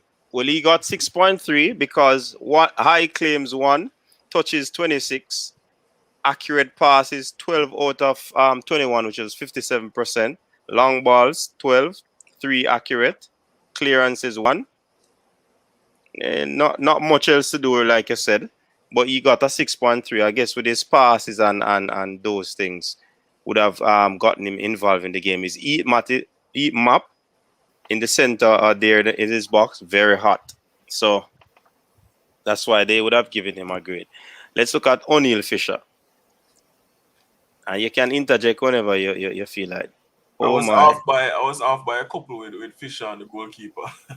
I gave them a 7. Hold on, Fisher, something. Half by what he got 6.5. Yeah, I think he get 6.3. I 6.3 and 6.2. We are seeing. Well, a 6. It came off a while ago. Hold on, Turgot get 7.4. Turgot was the best player on the field according to this thing. What? O'Neal got 6. O'Neal got 6.3. Played the full 90 minutes. He was his heat map showing that he had a lot of plays on the flank there, which is where he played. Clearances 1, interceptions 1, 2 tackles. Ground duels 1. It was 7 out of 15. Coach, I'm sorry. I'll say this. Possession loss was 13. That's a fouls lot. 4 was fouled 4, touches 64. He had accurate pass of 87, 33 out of 38. That's good. That's not bad. Hey, Coach, you know what this doesn't show you? I always say take the eye test. It doesn't show you decision making. I think the algorithm just looking at touches and possession. But we need to see those, and that's why I said, gentlemen, remember the grade that you give, because I want hold on. I want you gentlemen to give your grade, especially based on what we saw on the game, and then we survey what this scouting thing would have been doing right here. I'm up in 4 hours, so I gotta take. Yes, Devon, no problem. All right, good night, Devon. All right, yeah, man, take care, guys. All right, cool. So let me go through it quickly. So we really needed to see the passes and all of that, because we basically could not remember it or recall it just by watching the game. We probably remember some key moments or whether it is good or bad. Damian Lowe got a 7.2. A lot of activity on the right-hand side. 1 clearance. 4 interception, that's good. 2 tackles. Ground duels. 5 out of 7, he won. Aerial duels, 1 out of 4. Marlon alluded to that. Possession loss, 14. So you see, these things are critical that we didn't see. Yeah, but I think his possession loss came when he played CDM quite a bit. He was trying to do too much. He was trying to do too much, and he was losing the ball. Yeah. Right. Accurate passes, he total of 68, 56 out of that were accurate, 82%. Key passes 1. Crosses accurate, none out of 1. Long balls, 50% rate in terms of he did 6, only 3 was accurate. And he got a shot, but it was off target. Dribble attempts successful was 1. So he got a 7.2. All right, look at Adrian, 6.8.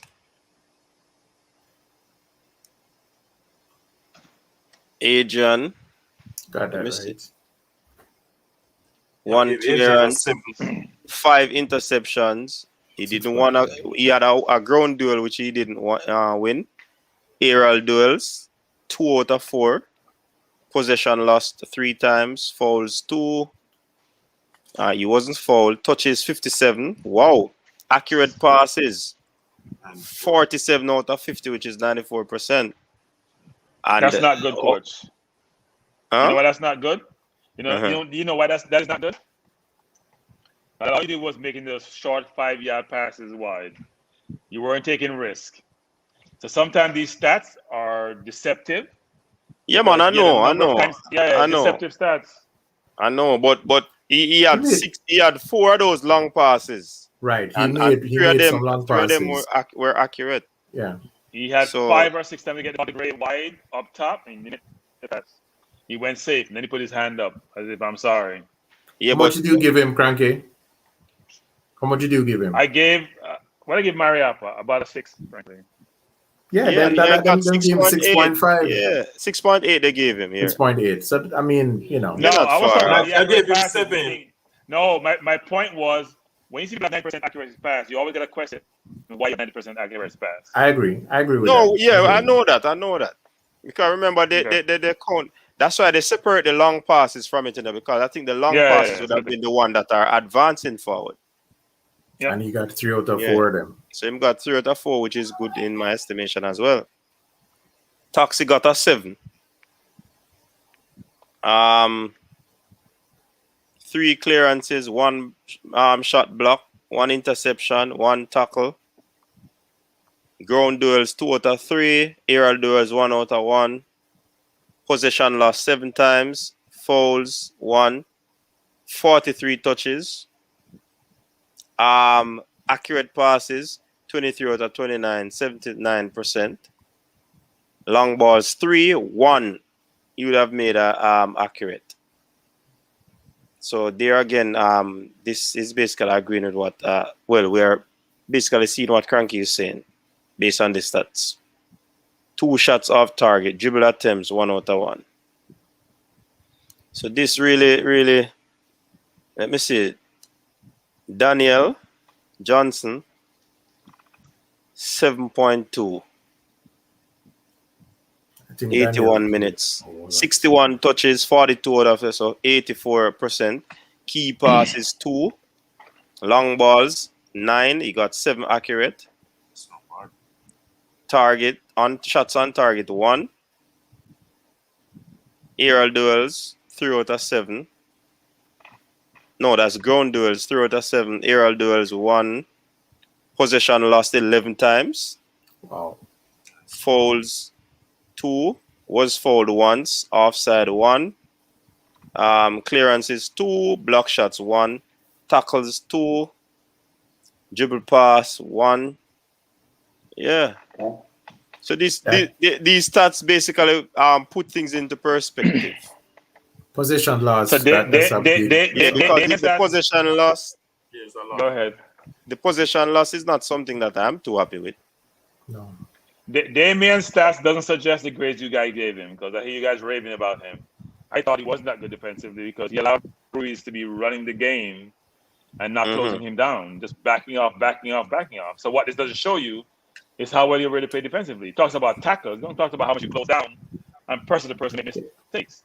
Right. If he loses 11 times, how many balls did he win when he lost it 11 times?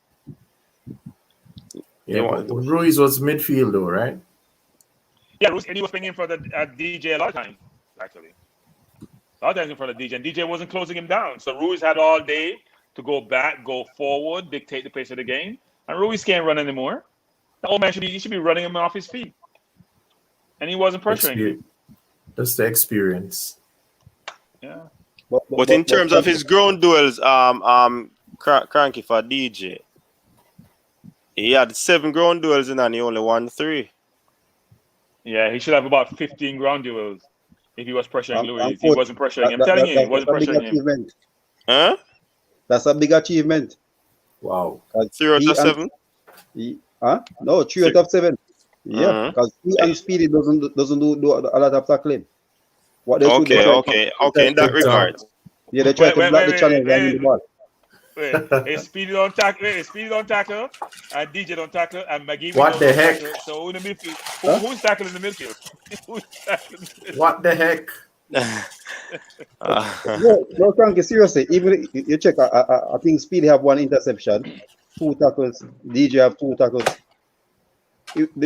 That's why both of them, both midfield. I put it this way: if we had the Guzman playing in Jamaica midfield, you have somebody who's stealing there. He was the one that was at a holding piece of Costa Rica, basically. Because all the dirty work he do is get the ball to Ruiz, and Ruiz just work his magic. You know what is amazing? Way too much room. But look at Speedy. 85 touches he had off the ball, you know. Mm-hmm. 73 out of 77 accurate passes, 95%. Sorry to cut your coach. Because Cataract want to jump on the live. Coach, when you make 2-yard pass and pass the ball backwards, like my midfielder Arsenal, no. El Neni will have 95% passing because they're 2-yard passing. He passes back. Of course, you're going to have a great passing stat. Look at the stats. 95% accurate. 95%. Yeah, midfield have 95%. I'm going to rate you. He's supposed to make pass, but intercepted. Cranky. He most of his long passes were basically accurate as well. 6 out of 7. Mm-hmm. 6 out out of 7. I want to see what a long. Wait. The question is, how would even long passes? Like, are you taking risks? Or are you backing up wide when nobody's on the person? That's why I didn't rate Mariappa's long passes, because I didn't think Mariappa made really great passes in dangerous channels. The long pass Mariappa make was basically to his fullback. Was through the channel for Taxi to run. That's the point I'm making. Taxi and Fisher. Speedy played. Flemmer. Speedy played well, but I don't think Speedy was making the dangerous passes to get Turgot in and to get Flemmer in. Well, we still have the same problem. The only two passes attempted was by Maggie. So we're still lacking that. Yeah. All the danger coming from the flank same way. So at least we had 2 attempted. And the thing is too, DJ and Speedy had time on the ball, but they weren't getting pressure upfield. The pressure only commenced when you get over the half and you go in deeper into their territory. They were backing up just like how we were. You know, remember how we said that Tapa going to have headache to select the team? I think when Tapa see these stats, he gets headaches. Mm-hmm. Yeah. So let us check out Blair Turgot, because I can't understand how him gets so much. Okay. Generous with him today.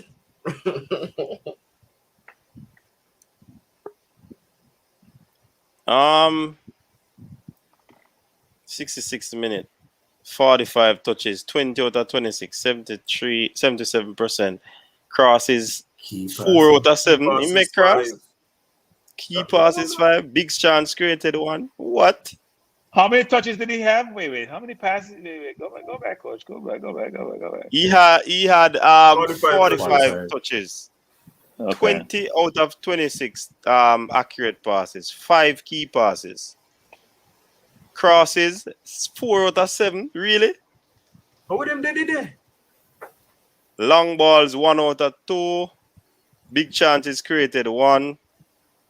Shots off target, 1. Dribble attempts. Ground duels, 1. Short of 6. Aerial duels, none. Possession lost 13 times. I mean, I understand. That's weird. I'm going to look on Gray now because him get what? 6.7.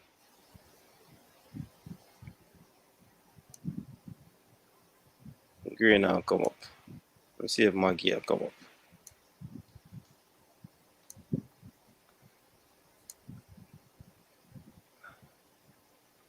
Okay, see Gray or Maggie. Shots on target, 2. I want to keep a save and I want to lick a bar. Or the bar off target. So 3 shot him take. Dribble attempts, 1 out of 1. Hit woodwork, 1. Big chances missed, 1. 17 touches. He not touch the ball Accurate pass is 80%. 80%. Ground duels 2 The man make 10 pass. Yeah. now what's been simply make 10 pass? Right. Yeah, that's not good. Two out of 3. He never in a game. That means he's starved of service. Yeah, 66 minutes. No, sir. Not bad. And Mr. Tyreek Magee now. 81 minutes in play, 47 touches, 27 out of 30, 90%. Keeper out of all of that and 2 key passes. That's what I was saying. Crosses, none. Long ball, two of them and none of them accurate. Long balls, 3, 2 accurate. Shots off target, 1. Shots block, 1. Dribble attempts, 1 out of 2. Really? Ground duels, him won 6 out of 10. Really? No aerial duels. Possession lost. Guys, you know more ground duels than DJ. Mm-hmm. Don't make no sense. Yeah, that don't make no sense. It was called 3 times. Hey, boy, I don't know. One day if this makes sense. Stats in on the right. I think Gray had 2 big chances. I don't think he had 1 big chance. I think he had 2 big chances. I think the first half to me was a bigger chance than the one he hit the upright with. Oh, Cataract, I never did see the screen because I did look on the stats then. Welcome. Soldier. People, Cataract in our building. So Cataract, I had to inform you, Cataract. I had to inform you. Cataract, tell us about this Hector thing. What kind of Hector you ball for in a game? Cataract, you flip flop, Cataract. Save us, Hector, save us. Yeah, flip flop, man. I had to inform you're mute, you know. I couldn't believe you're you that Cataract, man. Cataract, you're mute. Okay, that's some of that big informer, you know, coach. That tell you. Some of that big informer. Some man catch man and one lick and there and so juice that. I tell you, sir. Coach, I try to keep it together tonight. Man, drop off. In keep it together and take it out. All of that reach now, so press the wrong button. Me no know, coach, me don't know me reach. When me have to say about me reach. Yeah, man, give you thanks, you know. Coach, for real. And before you go to Cataract, Ketchy should be big boss. We only have a few minutes. We have been on this thing over about probably 8 hours or so now. I want team thing. What the thing, you know? Cataract, I want your internet. No, man, I say 200 and something people there for the thing. Like you want your internet here go on, take a talk still. You not hear me? Yeah, man. Yeah, we can hear you now. Coach Jamaica lost the match. Mm-hmm. The truth of the matter is that we tried out a system, rang in 7 changes. And they didn't get the result. But the performance was, I think, better than the Guadeloupe game. Mm-hmm. I'll point out some quick things that I saw. Yes, I did under my liquor say that the coach needed to bring on Hector, and I was calling to bring on Hector, and people look like me a madman because last time I called for Hector. Come on. Mm-hmm. But you see, flip flop. Oh, no, man, I flip flop. I talk with my eyes tell me, coach. The Jamaican midfielders were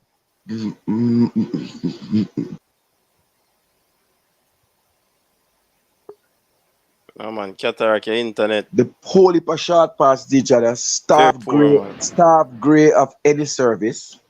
Then when he got the chances, and our internet is like my one is messing up. He snatched that one. I think what Cataract want to say was that his midfield wasn't getting the ball wide and long as they should, as we've been complaining about. Hold on. Go on, cranky. No man, cranky talk Cranky talk early, man. I hear time. Your talk. were found wanting. Well, look at this. I got a report for Cataract, You know, hear me? The midfielders were found wanting. Yeah, my internet now work. No. You know, hear me? No, yeah, give jump me on and a off. second. No, the internet is messing May I up. go on something else? May I go on my laptop? All right.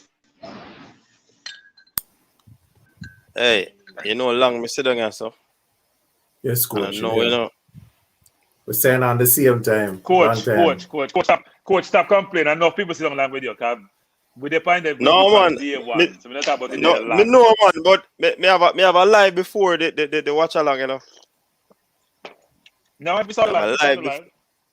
Okay, me have a live before the watch along. Yeah, and then me jump on formula thing, and then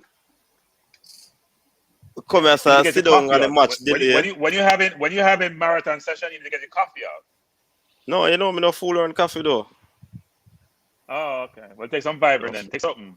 Keep you up. Yeah, man, me no fool around coffee. I drink some hot chocolate like me I drink now. Who I get why? First you gotta who I get why. Hey, we not easy, man.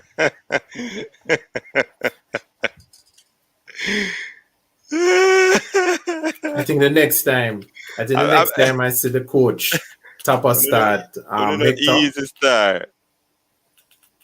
Next time him start Hector, I'm going to be reminded of these stats with the whole heap of short passes in the midfield, because I wrote it down, efficacy versus style. Yep. Right. Yep. So I think that Tapa, we are called Tapa, but Tapa does some serious reasoning, and we are coming along now to see. There are still things that he can improve on, but he's looking at things that we are not seeing, right? And so, this is what Hector brings to the game, that the tiki-taka thing that we want to see is not bringing. Yeah, man. Coach, a Cataract then. See my foul there. When you say you want Hector in a team, that's why I jump on, No. What you say you want? Yeah, coach. Everybody can hear me good. Go on, They're all waiting on the Hector coming. Hold on, man. Well, that's why I say I trust a coach is this. So this is my comment. A T-Mobile. So if you go in, come and spend the money and buy one phone to come for coach. Just coach all 3 match me can't get to you. That's sure that. The thing there. Alex, Andre, and Cranky are fair make a link. So here what me, coach. Big up yourself. Coach, and the whole of the fans them and the supporters them and stay true to the thing, They win some and lose some. I think the performance was better than the previous match, even though we won the previous match. I did warn coach that sometimes you win, and then when you step up in competition, because you're ignoring your weaknesses, you're gonna feel the brunt. Costa Rica had one chance and put the chance away, and Jamaica had many chances, and we chose to put them several places. But I don't know what I thought before, some of us I thought my mind quick, coach. The midfield was found wanting. It's clear that they given the opportunity, they were playing with themselves, and that's not a good thing for a man to play with himself in a public. You can get arrested for them thing there. When they have one or Pee Wee Herman, but I say they did a public play with themselves, I lose all their work as an actor.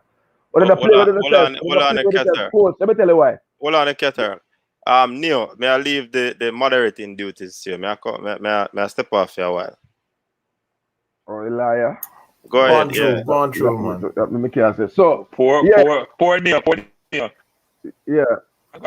So Neo and the family. The last man we have played with himself in public, he lose all his work and every movie when they that a Pee Wee Herman. You understand? So I know the man play with themselves in the public. Daniel Johnson, you come on, I'm a radar, you dog. You were poor today, brother. You put one shot in anger, could have equalized, good save, but you were poor. And there's a lack of cohesion. I don't know if you saw it on the TV, there was a lot of cussing between the team. Gray, may I call for you a long time, brother. But don't make me have to call Watford and tell him to transfer you back in the championship. Don't do that again, brother.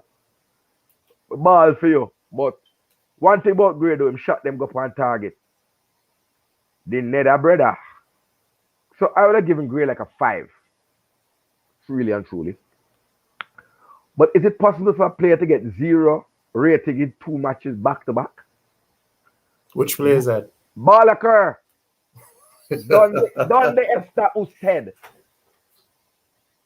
Stan gave him a 0 too. Balaker, ¿dónde está usted, señor? Hey, su amigo, Boza, está tupido, está rocks, está a rocks, su padre, tada puta.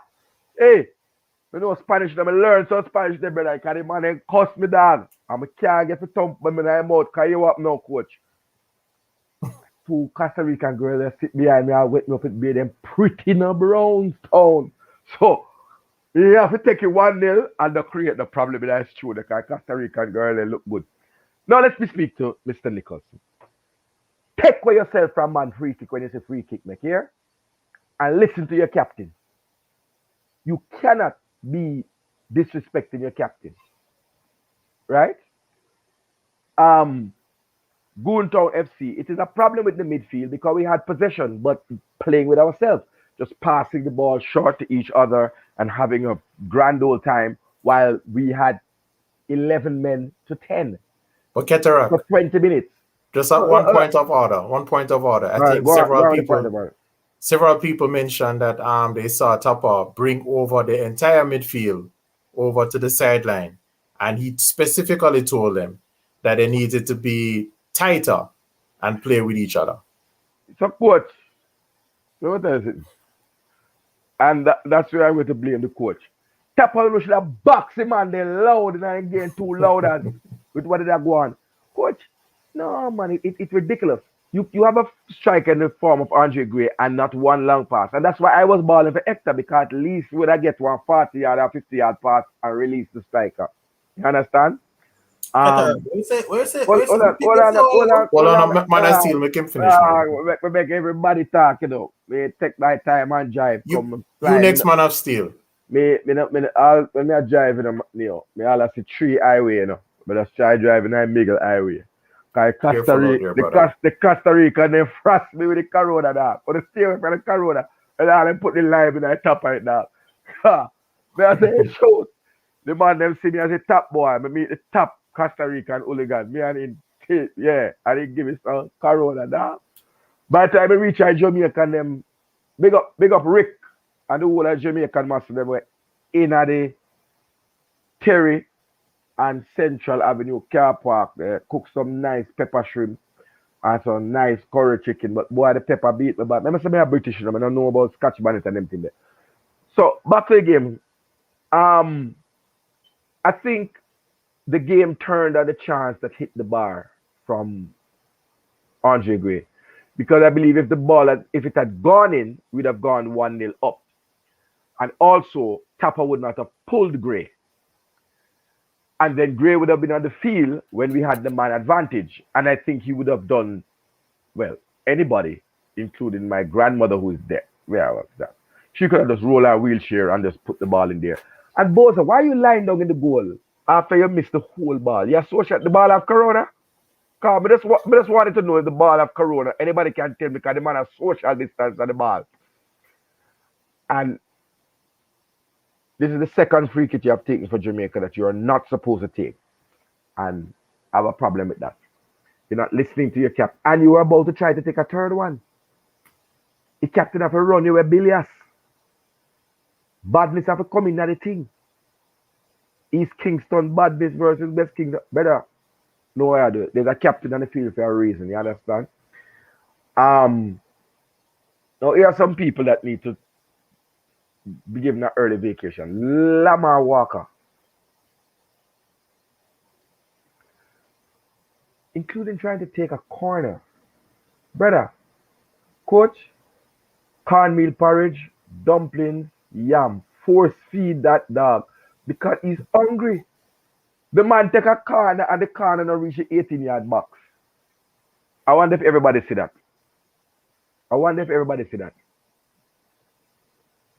Right? The man take a corner kick. And then,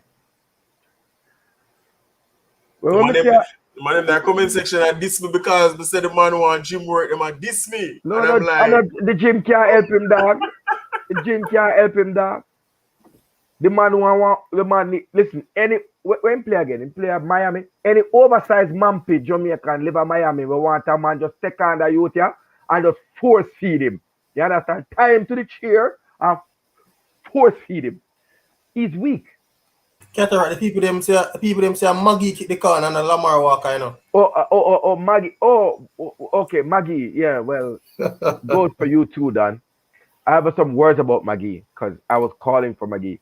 One moment of a little brilliance. Listen, you are not Ravel Morrison, you know. You can't just make one little moment of brilliance and everybody go pray to you like Jesus. We are going to burn you out.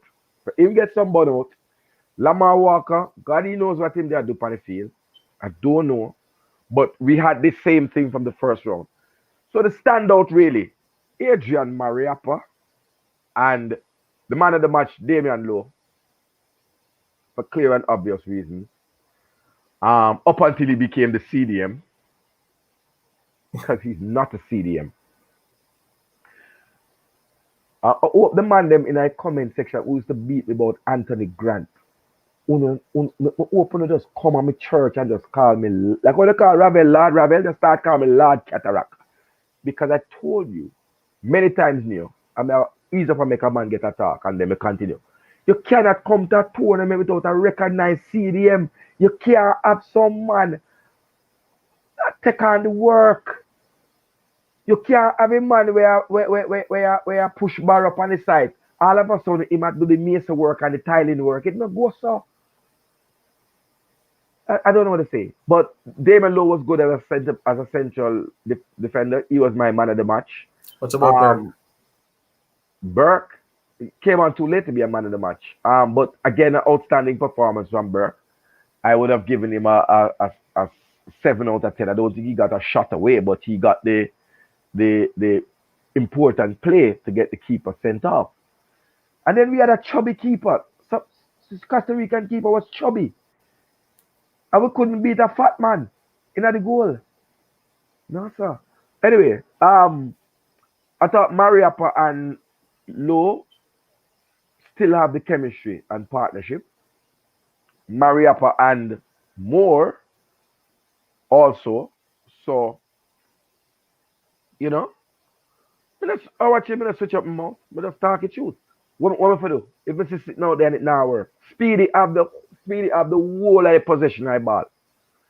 And he need to be interrogated by Renato Adams to ask him what him do with the ball. You know, can't tell you. But he had the ball, you know. So he had touches. But he's not a Cataract, he had a 95% pass accuracy. Yes, but if you're passing the ball literally to yourself, then you would have a 95% passing accuracy. Does he share a room with DJ or something? Like, no matter where him get the ball, out in the 6-yard box, in turn back and pass the ball to DJ. I don't know if they're roommates or something, but please stop doing it. Don't do it the next match if you are selected. So here's a question to you, Cataract. Yeah, man. Having said that about Speedy and DJ and the lateral passes, the short passes to each other, do you understand now why Tapper plays Hector as often as he does? No, I don't understand why Tapper doesn't call up a real CDM. I hear you. I mean, the story is clear. A CDM main job is to restart the attack. That's a skill. To start the counter-attack, to dictate the pace of the game. Right? Now, these guys slow down the game so that Brian Ruiz could have, enjoy, a couple Coronas and things. Because if you make the short passes to each other, then everybody gets a chance to set. O'Neal Fisher. Anybody spoke about it? Yes, he got a very good grade, but you got to give good grade. By the way, he got a very good grade. I think he got about a 6.5. Yeah, he got a very good grade. I gave him a 5.5. What was he taking? Pep? 5.5 at Pep or 5.5 at CSEC or 5.5 at Cape? Because different level of exam. That the right back joke done. Because that's not a right back. So was including giving away the goal? Like, do you know how to clear a ball? Like, you won the ball. What the heck? Dylan Barnes. Sorry you never get a thing, but I don't think you get a first debut now because he had no work for do. He had literally nothing to do. And Dylan Barnes, hope you enjoy your first competitive cap, but I don't think you're going to get no more. That one left foot where you have Bibi Gardner. The man have one left foot, we think that Bibi are playing a goal, except you know him tall. But no, it's going to be a problem against higher rated opponents if he has to come in. The one left foot was glaring. I don't know if it was glaring to everybody else. But him just have one left foot. Who else that leaves now? Oh my God. Flemo. No, I don't reach up. I don't reach up there yet. Taxi had a good game, I think. Quite assured, but kept making niggling fouls that I don't think were necessary. And Amari Bell got some, I don't know if he can get a postcard from somebody, but he did play well when he came on. He didn't make any mistakes. Blair Turgot is not a right winger, so I don't even know how to score him. He's playing out of position and just done. Statistically, he was the highest graded player. For what? And what was the software that coach used? I don't remember, but it graded him the highest grade. I think that's Sofa Soccer or something like that. Sofa Soccer. Okay. Which was surprising to us, Cataract, but yeah, no, well, they graded maybe they were going off the coach. I don't know, maybe he was selling Jimbilin or something. He had 4 crosses, one accurate shot on goal, a 78% passing accuracy. What do we call shot? That's not a shot. That's a ball put towards the goal. But 78, I don't know. I don't know. Blair Turgot was obviously selling in Coronation Market, and so he got a high score for doing that because he certainly was not dominating the game on the wing. And as I said, he's not a right winger. It was a poor decision. And I had said this before when we were putting together our side. And remember, we put them there like that. Kappa, sometimes don't take me serious when we put up our thing. I'm going to follow it. And sometimes I don't know what we're talking about. I thought this game cried out for a little bit of Leon Bailey if he was not going to be a diva. I don't understand how we need a goal and we bring on Liam Moore. I don't understand that. So the man though, wow. Mr. And on Ryan LFC tomorrow, whenever it is, I will take on Mr. Taylor about Flemo. Flemo, you cannot flash off the coach. And you cannot flash off your Daniel Johnson. Daniel Johnson was berating you about something, and he basically gave Daniel Johnson one of them suck your mother something that mother boy. And the coach called him to talk to him, and he just pick up. And obviously the goal has gotten to his head. So now you have a game where you never score a goal. I don't think he was effective, but I don't think he was the worst player on the park. But he wasn't effective. So he promised a lot from the one run. But a flash in the pan. He struggled in the game to impose himself. Yeah, I don't know who that leaves now. Who else came on? When they come back to you, can make know. Man of Steel, you want to jump in? I'll say, Man of Steel, before you jump in, I'll say this. I cannot believe Cataract and myself are pretty aligned, actually, which is really interesting. And that's a shocker. Go ahead, Man of Steel. Yeah, good night, one and all. Cataract, you're in trouble, you know. Yeah, you're in trouble. No, we're not in trouble. Do you remember one particular night on the stream when I was telling you, sir, that Mr. Dylan Barnes is not an able replacement for Mr. Andre Blake? Did you hear me? Do you remember me telling you that on the same platform, and you were in grave defense of him, saying that madness. You don't remember that night? No, what I said the night is that he was not at fault for any of the 4 goals that were scored against him. And I told you should not have even been selected in the first place. And you said he deserved a chance. Yes, and he didn't do anything wrong in this game. He didn't have anything to do. He could have chose to do something wrong. Right. And he couldn't. You're going to blame him because Fisher decided that he wants an assist? All right. So let me ask you a question now. We'll get out the Fisher's thing now. Let me ask you a question now. So if it is that Blake is unavailable for a game, you will be confident or comfortable with Dylan Barnes being his replacement? Only thing that I saw that Dylan Barnes is I noted that he only has a left foot.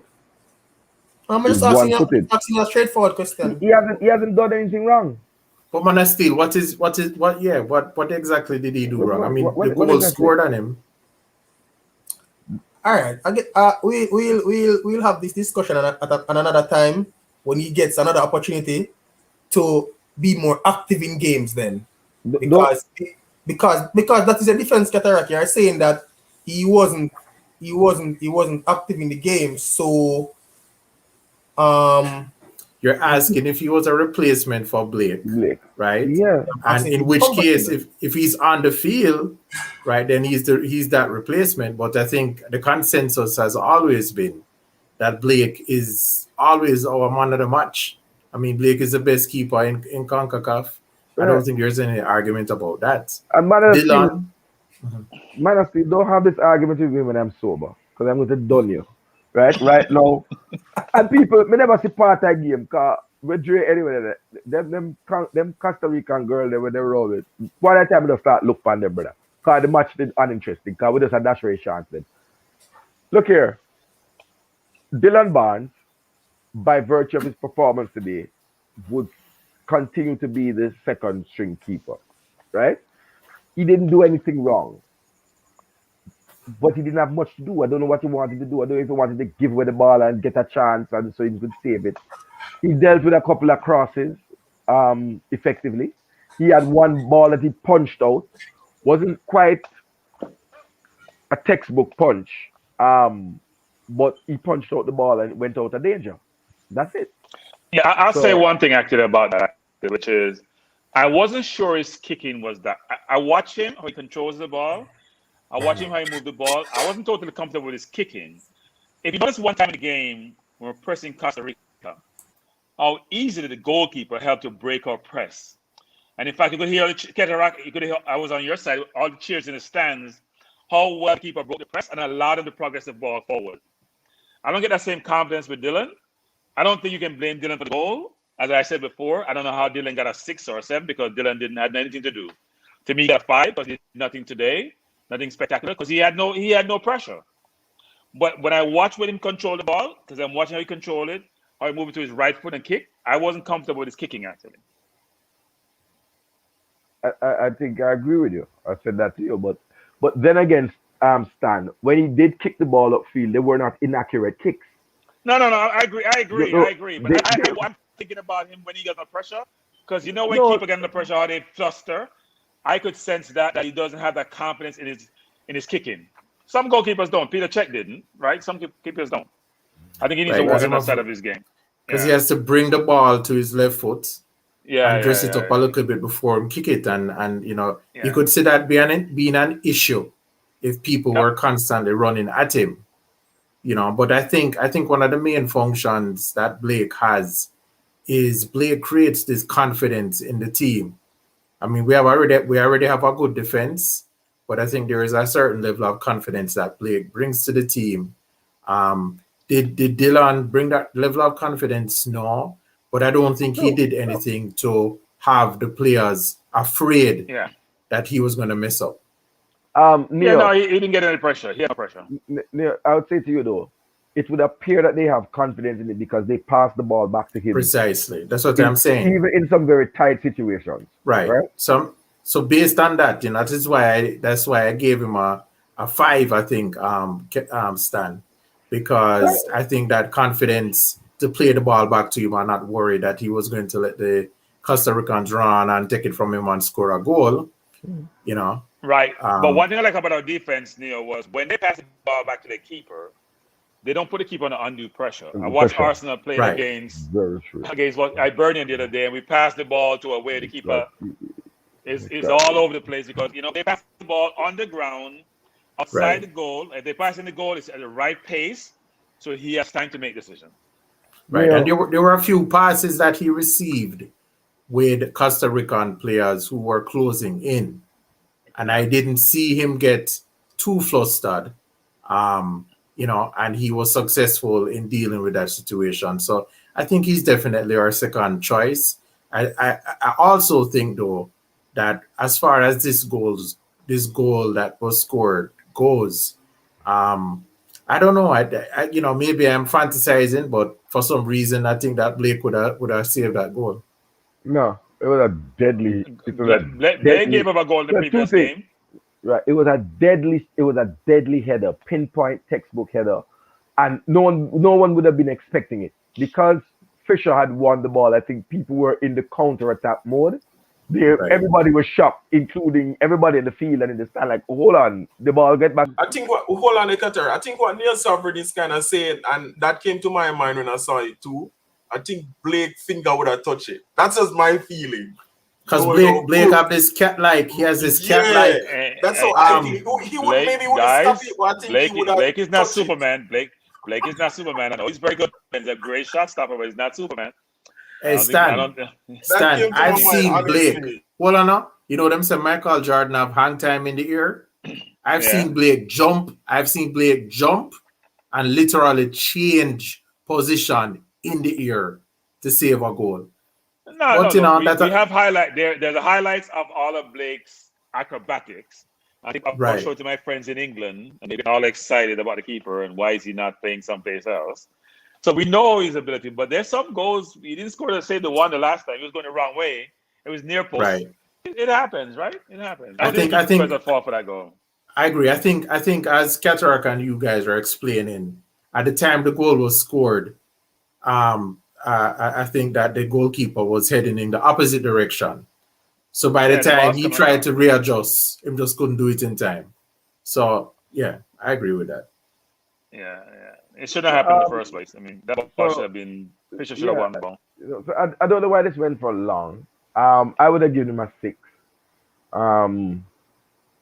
Ladies seem to like him, so yeah. All right. I no. Look, I left the game just feeling underwhelmed. Just wanted to get out of there. But I wasn't as angry as I was at the Guadeloupe game. Except for, but I'm waiting for ball occur. You coward, to show your face and put in the comment like you normally do. Boza. Right? I had suggested crazy glue for Boza. Neil? I had suggested crazy glue for Boza. Neil? And I wasn't taking it. Man of Steel. Yeah. Another thing too, like I think this game probably this tournament to show it up that like we need to just go and get a right back to because I don't know what Fisher do. And Alvarez Paul not playing like a right back because him always up the field and get caught out. And then I don't see any other person in the squad. Well, probably Mariapa can be used as a right back, but I think we need to just get a right back.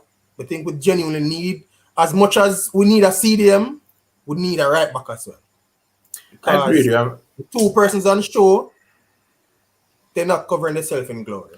I think one thing we should remember is that we have a 23 or 22 man squad that we're stuck with, right? For the rest of the I'm saying going forward. Right. And I think that when you compare Alvas and Fisher, I think that Alvas is more of, I think everybody kind of see Alvas as that wing back who's going to drive forward. I think we saw Fisher do it one time and he had a square. On a point of order, oh my God, my man sure himself it. I can't let this pass up. I'll be respectful. Yeah, madman. The 2 goal where you baller. Don't even say anything. Just type his name like you normally do. Advertise him. Missed. Talk about those. Gray's chances were on target. Frame of the goal, right? So this wasn't row Z or row C as done previously. And Gray wasn't given an abundance of chances. Speak about the fact that your baller doesn't listen to the captain and doesn't listen to the coach and was standing up over a free kick, trying to take a third free kick, having missed the previous 2. So I'm glad you didn't unsubscribe, because I'm going to beat you like a slave inside here until you put up a comment that says, boys are not good right now. Can I ask you a question, guys? Yeah, man. So I'm going to say 2 things. One is, I'm not sitting beside any Costa Rican when they score again, because those bears are flying everywhere. You get wet anywhere that you get wet. When them score, it's ridiculous. Second of all, I see Theo Whitmore doing something which I think is very important and wasn't really followed. When they get the free kick, he asks players to go on either side of the wall to go out wide. And I thought why he was doing it was to say, look, if no one comes with you, play the ball into the person. They're going to be in goal. Everybody are fighting the free kick so much, they don't even think about that at all. The last free kick had 7 people over the ball initially. Fight and take a free kick, as if no one has been instructed to take a free kick. And second of all, I noticed I want to see the percentage of free kick scores directly. Because everybody think they got to go straight to the goal when they're trying to get free kick. And sometimes when the wall is in and the person goes wide, no one goes with them, wide. You can roll the ball to them and they're in on goal. I'm not sure why that's not done more by teams. Because everybody want to score the spectacular free kick without thinking about what giving the best odds of scoring. Right. I think I was going to ask you guys just to take it off the field for a sec, Cataract. No, but sir Neo, with respect to the thing, we can't take it off the field. We have to deal with this topic now. You see, the boards up train is here. So you're on Balaker. So no Balaker and Travis Pesio, the anti-British player. We couldn't wait for them. I would love you to tell me which school you went, Balaker, because you don't know the difference between a miss and a save. You don't, clearly. A miss is when you miss the total target. Duh. Or you miss the ball. Duh. That's a miss. If you put the ball on target and it's saved, if you hit the bar, if you hit the crossbar, there's a special category for hitting the woodwork. Come back from Mars and bring back the people them ball with Boza send with against Guadeloupe. I graded Gray a 5 out of 10. I pointed out that he should have put away at least one of the chances. I pointed out that the game done with your baller sitting down in the goal against 9 men. Please remember that 9 men. 9 men. He had a whole extra space to play in. Sir Neo. Let me just add to that before you go on. Paula Kerr, when they interviewed Shamar Nicholson in the Observer, I don't remember if it was the Observer, but Shamar Nicholson said that he welcomed the English players into the team because he wanted the opportunity to learn, right? And I think if there's one thing that I'm disappointed about is that I can't say that I see Shamar trying to learn. I see that he has made the same mistakes that he made in match 1, match 2, and match 3. And in addition to making those mistakes, I see him hugging the ball when it comes time to take a free kick. Shamar is my player. So I think that that's something that should be considered too. And then thirdly, let me just say this. Listen, we need to stop this whole business where we're saying, well, the Englishman versus the Jamaican man. No, You understand? But it's a real thing there. You have a subset of our supporters who are looking for any excuse to decry, and then the argument gets ridiculous. I'm in support of having British-based and Jamaican-based players in the team, and I can point out that Gray had an average game, and I was expecting a Premier League striker to put away a gilt-edged chance. But then to turn around and say, please, Baller, just tell me how you got the 6, because I'm still at 0. Because the last time you said the only job a striker has is to put the ball in the back of the net. And if he failed to do that, he's at 0. This is the second time he's getting the exact same setup from Corey Burke. Corey Burke beats his defender and lays the ball across the face of the goal in a well-weighted pass. There's nothing wrong about the pass. There's no bubble. Nothing. It moves along the carpet. One time the ball still can't come from over Japan or Mars. And this time he's sitting in the goal. Like, how do you even talk about a striker who hits the woodwork against a striker who misses the whole ball? This is a prep school ball, bad man. This is real international competition ball. The quality of the chances that Shamar had tonight, I would say, were even better than the quality of chances that Gray had. Oh, no. I'm going to say something. Hey, Cataract, Devon says he gave him I think it was they gave him a 6 because he gave him a 6 or 7 because he was in position. Hold on. He was still a threat. I said it too. He was still a threat. Yeah. Hold on. Yes, he's a threat to Jamaica. He's a threat to Jamaica from winning. Cataract. Hold on, man. Wait. You can't say the thing. I said, was he a threat to who? Jamaica or his opposition? You say the same thing I'm saying. You must have been listening. You were listening before. You were listening. That wasn't. Honestly, wasn't listening. No, man. Hold on. Listen, every player can get criticized. I mean, can deal with every man. But Baller Cargo asked me which goal Boza missed. If you don't see it. Baller Cargo, buy a TV and stop watching game for your FM transistor radar like your daddy used to watch cricket. Stop it joking, man. Did you guys see the live videos from the team when there was the delay because of the weather? No, we couldn't because we were hushed in. And Rob Smith, no, you don't get 0.5 for hitting the target. No, you don't. Yeah, I was watching. There was rolling a little vibe in the locker room. It was really good. All right, so let me just comment. Let me just comment on that, Mark. So you never saw it either, Stan? No, I didn't see it.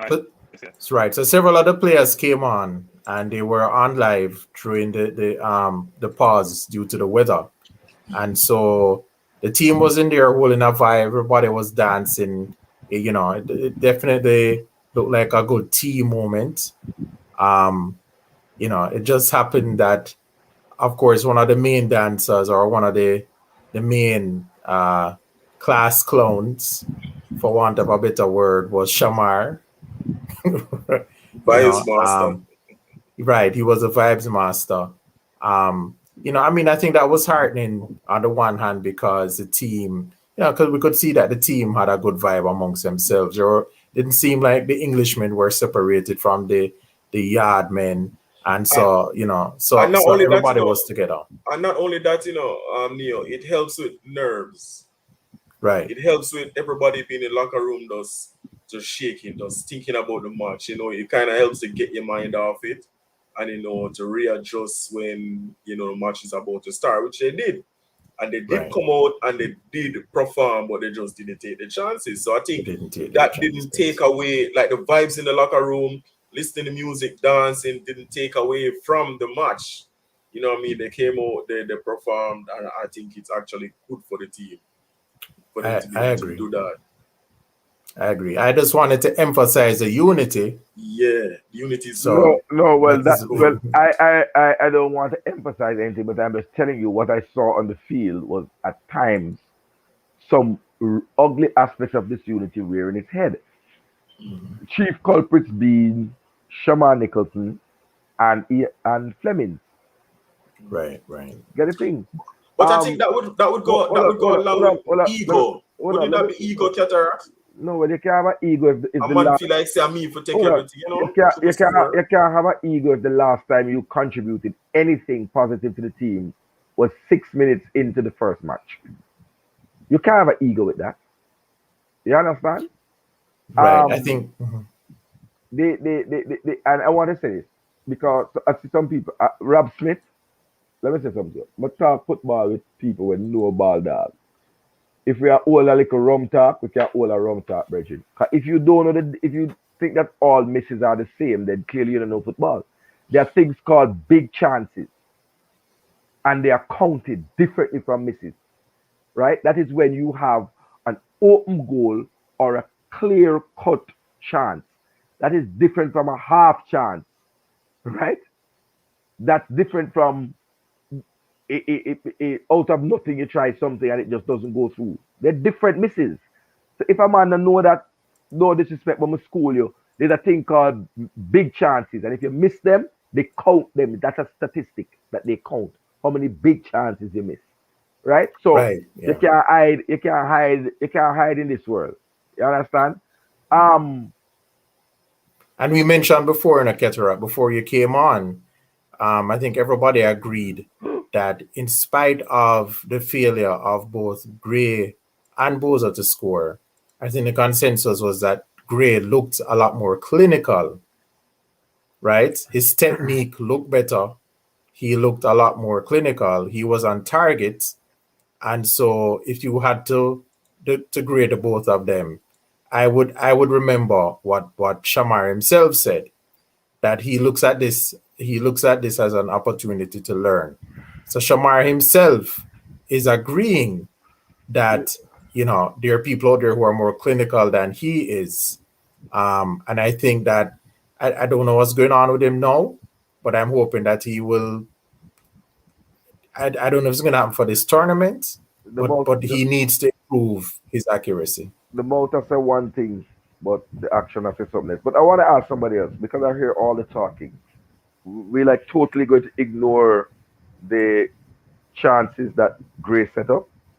I counted about 2 of them, if I'm not mistaken. But certainly one clear-cut chance he laid off the ball. Are we gonna count that? Are we also going to count when he was open and Blair Turgot decided to take a shot instead of just passing the ball to your striker, just rolling it into him? So, right. You know, I think we feed the beast sometimes when we continue the discussion. Some money does not go and convince, so you just have to make them stew in their own misery.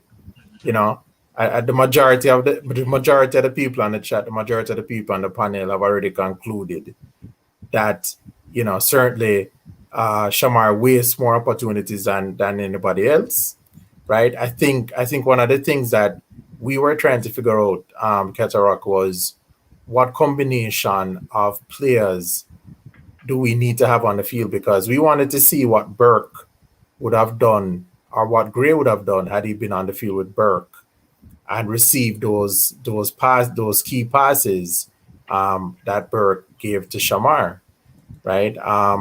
It would be really interesting to see if Tapa will start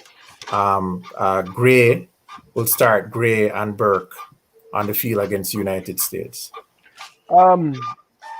To be honest with you, I don't know. And I just want the game come and I watch it. Look here, I'm a diehard fan.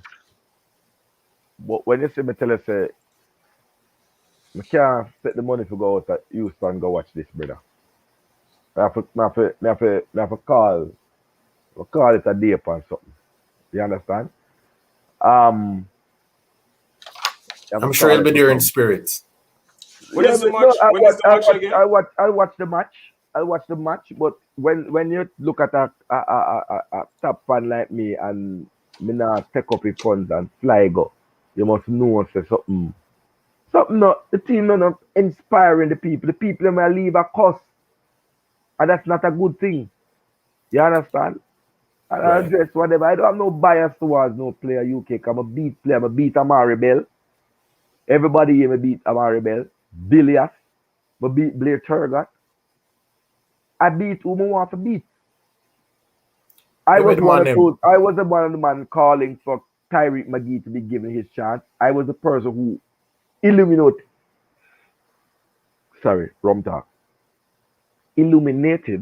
that Tyreek McGee was doing well in training. So I don't understand where the bias comes. The people don't make the man them put their tongue, Cataract.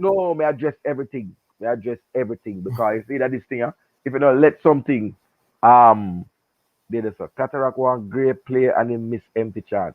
So who you want to play, sir? Dre Boss, D-Ray Boss, who you want to play? Tell me who you want to play. A joke.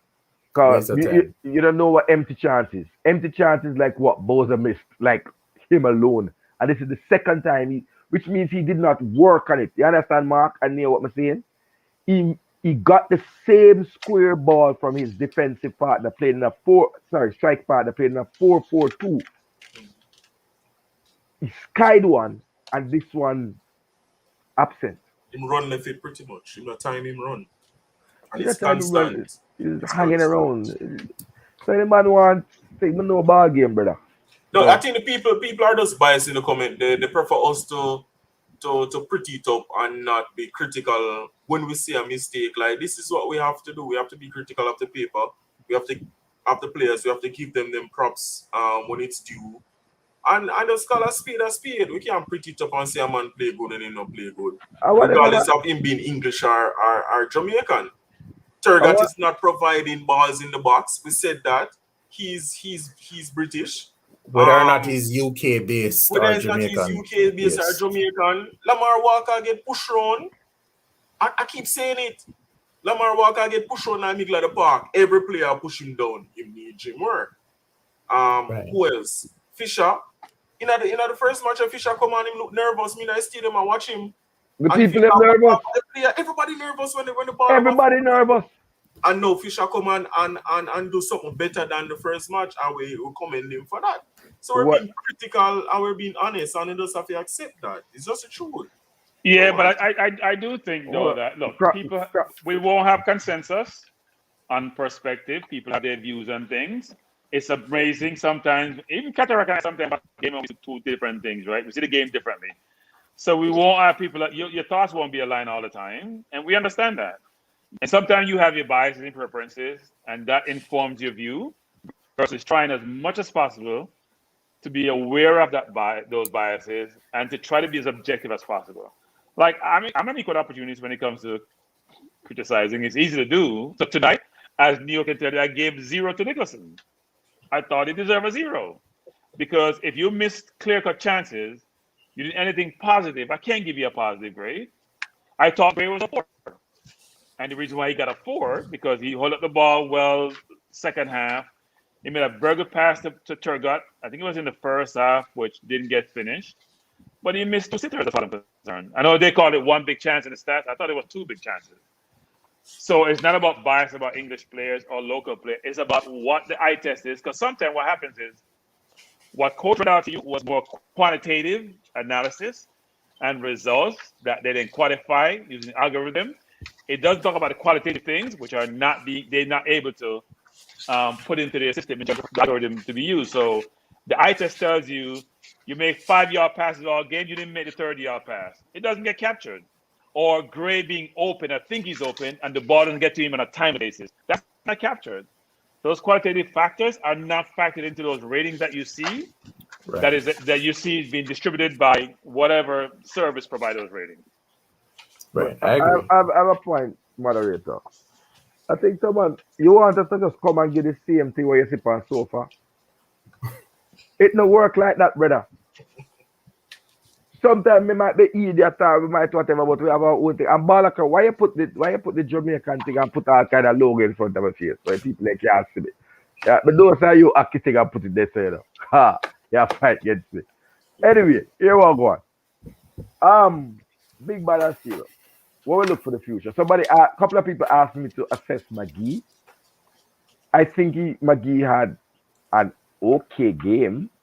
he had a moment of brilliance, but he's weak. He's a weak, physically weak.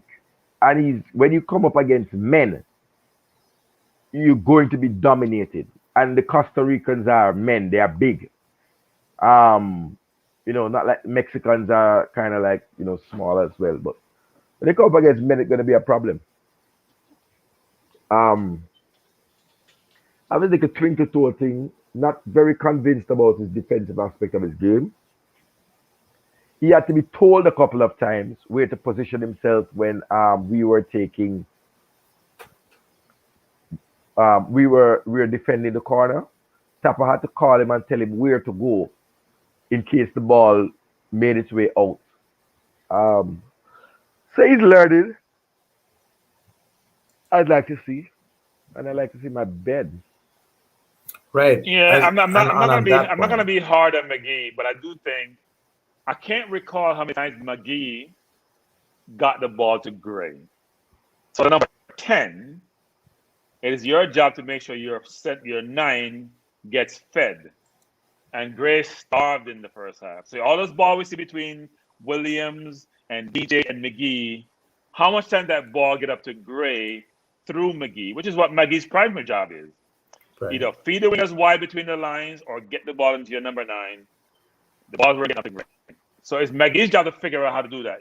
As Cataract says, in the first half, across the field from me, he had a moment of brilliance which is what we don't do in midfield well enough, where he sort of dummied right, turned with the ball, and then the defense is in a no-win position because then they're backing up. And I think we had a fast break at that point. And another time he made a really good switch of the ball from the right to the left side. But he has to do more of that in the game. And as Cataract said, defensively, that he knows that's a weakness of his. He really has to work on that part of his game. Yeah. I think I was going to add that, according to that website, McGee actually had more tackles than DJ did. But I don't think it changes. I don't think it changes the point that you or Cataract are making, which is he still has some development to do. I think that he needs more games. We're further along into the competition now, and you can't just give people game. Unfortunately, we didn't have a lot of friendlies for him to feature, and if there were, he didn't feature in them for some reason. One of them, him go back home to Jamaica. Hopefully, once we win the Gold Cup, he's going to go back to his club and get some time on the field under his belt and continue to improve with Craig Butler. Stan, let me just say this. What is clear is that there's a gulf.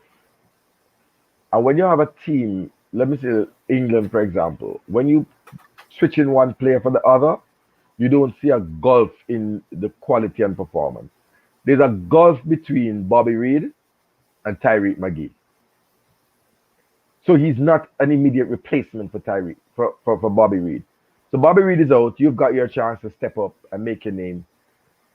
Tyreek McGee is no Bobby Reid. And Bobby Reid wasn't even firing on his best cylinders. Yeah, I think what people don't realize is that keeping possession is a premium at a certain level in football. You see where people look like 11 losses, you lost the ball 11 times, for example. Those things are big deficit, big negative when you reach a certain level of football. You can't be losing the ball 11, 12, 13, double digits, because then unless you're creating chances galore, you're coming out net deficit in terms of how you're performing. So you really have to protect the ball and keep possession of the ball. And I think DJ had like 11 turnovers tonight. DJ was turning the ball quite a bit over in the early parts of the first half. He got better as the game progressed. So I do think, as Cataract is saying, which is, I think Bobby and McGee are two different players, actually. I thought McGee, this is his first game for the entire tournament. He hasn't played a lot of football for his club team. To me, it's like Ravel in a sense. Even though I think, as Cataract is not learning, Ravel is a different class. Even though he don't play football for 10 years, it's still the innate skill he has, they're not going anywhere. He may not be able to run for a long period of time, but that skill set is there. And I think Ravel, if he gets a chance to play, will add quality to the midfield. Now, the question is, as we are all going to be asking ourselves, is when we get to World Cup qualifiers, and you bring in Roof and Antonio and McGee and Pinnock. If I'm in at 23 and your positions are locked down, you may find yourself on the outside looking in. In fact, you will find yourself on the outside looking in. Well, if things go good, lots of people will be on the outside looking I in. think we're going to chop off at the 3-hour mark. Give us about 5 Yes. minutes. Look here. Westland, no, Bobby's not coming back for the next game. He's not even going to travel. He's not even allowed to travel on the plane. So he can't leave Orlando. He has 2 negatives, right? He's gotten the second negative now? Yeah. That's what I thought I saw. I don't know if it was posted or I read it somewhere. Okay, but I have to confirm that. But he would be able to board the plane. But the problem was he wouldn't have been able to board the plane. Okay. With the positive test hanging overhead without the 2 negatives before the flight. Well, I'm sure they should be leaving tomorrow. Right. Just tomorrow. Yeah, they should be leaving tomorrow to Dallas, you know. Okay. But the game is Sunday, right? The game is the game Sunday? Yeah, but you in terms of your accommodation, etc., what that thing provides. Remember, other teams will be coming here to play, so you have to cadoodle out to the hotel room. Yeah, man. See, Fresh God said there, Cataract, two negative tests. Yeah, man. I remember, so we're in a stadium and I really have Wi-Fi come in a room, you know, so I can watch the thing. So I take the learning. I'm happy for it. And your partner in crime apparently confirmed, Simon, that he would be allowed to travel with the team based on the 2 negative tests. And you are right. It's a crime to be speaking with Manchester. So did he really have COVID? That's the question. Lord, he knows. Did he really have COVID, or was the test flawed? God, he knows. Test probably was flawed, actually. Okay, the other man, I don't really have much else. I must comment though that I think it was a big disappointment for me because I'm an equal opportunity beater, you know. I'm abusive. JFF, they're going to come into some abuse. Why is Costa Rica able to fill out a stadium with more fans than Jamaicans in Florida? Kingston 21. Like, are you guys nuts? Yeah, I mean, some of the people I was sitting with, like the couple I was sitting next to, and apologize to by the time I did frost and dash with some liquor upon him, but he flew in from Minneapolis for each of the games and flying out on the red eye. So a lot of the people, there's some people from Atlanta in the car park and stuff. It's not really thought there'd be no marketing. No marketing. And the stadium, I think, if it was more filled with Reggae Boy supporters, God, if I hear that ole ole ole Tico, if I hear it one more time, I would get violent. I don't know if it annoyed you, Stan, but jeez on peace. And the beer, the wetting with the beer after goal, but you have to take it. Because the truth is, your side just concede. You can't really want to thump a man kind of wet you with the beer and laugh. But the ole ole Tico, they're loud, those fans. Trust me. Yeah, but guys, but here's the thing. I'm sure you have more Jamaicans in Orlando. Forget about Florida. Than you have Costa Ricans in the probably United States, for Christ's sake. It's amazing that Florida's like a little Jamaica, you know. Jamaicans dominate Florida. I mean, all the way from down in Miami, I wouldn't go Key West, all the way up to Orlando, Jamaicans all over the place. And yet they don't come up for the games because they don't even know about the games. I call people down in Florida, they don't know about the games. That is right. I informed family in Florida, yo, they're not going to the game. What game? They don't know about the game. Yep, they don't know about the game. So the promotion is. But I don't think it's hold on, judgment. I don't think it's even the JFF or anybody's fault. I just think people does. No. It is the JFF fault because you have channels in which you communicate. You have the diaspora. You have a high commission. You have ways to get out. But did they sign a contract with a marketing firm? Look here. Did they sign a contract with a shirt firm?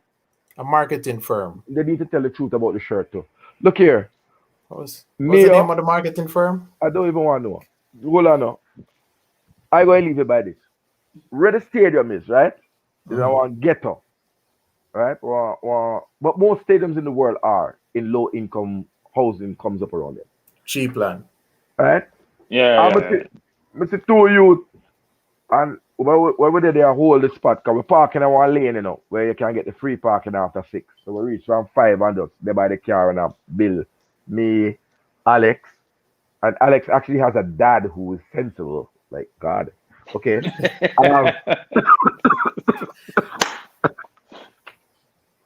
We say I'm thinking about get the next youth because it just can't stop at Alex and the wash belly. So I'm thinking about get the next youth. Oh God, but seriously, these two brothers come and them a walk. So you see some man a walk, and you know what is up in those areas, right? High drug trafficking area. And two youth coming and me hear this, yeah, manners. The manners. Alright. Because them look like Yankee, you know, gold teeth and everything, I say. So I go on bad man, how so much on there? Okay. Jamaica play football. And the one I say, BBBC, clot, for real. So, or you can get a ticket. You say, you think you can go get it. I said, well, alright, now come my game, but I forgot, alright, well, let's go ahead and put down them two strap here. I'll come back again. Man that were living next to the stadium, Jamaican, did not know that Jamaica was playing. Yep. Me don't really want to ask you if you think it was ice rounding up Jamaica to send them home. But through the gun did look big, but that have to be nice. I mean, I know COVID is out there and people are maybe a little bit afraid to be moving around. No, but they're right next. The two them are right next to the stadium. There's a little Section 8 housing. You understand? Yeah, man. So, all right, guys. Listen, though, I don't know about you guys, but it is now 2:19, right? Yeah, man. So I know if Coach watching, but in your favor, Coach. Coach, we have 212 people at 2:19 in the morning. God.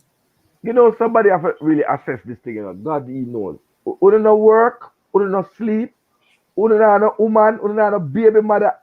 He knows. Anyway, when hit the light button. Cataract. You say the same thing about us. You say the same thing about us because we're up. Neil's wife is probably next room and the one that wine's on at 2:19. Yes, my wife is definitely asking that question. And the bad thing is that Stan Crank, his wife, know about football. Have to close off. On hit the light button. You see me? Coach, wake up, man.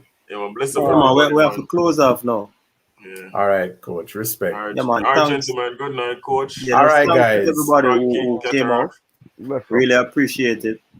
Really appreciate the dedication, from both ends, the panelists and the persons who are still on, 200 odd people. Big up on yourself. Definitely, the weekends TripleTreat are going crazy because Sunday the match and the build up to the match Friday, Saturday. I can't wait. So, gentlemen, big up yourself. See you when we see you. As I normally say, be safe. Be safe, guys. Your style and your flavor make the city rock. They must say the season come out with a bang. Coach Minzy, best round here. Remember that.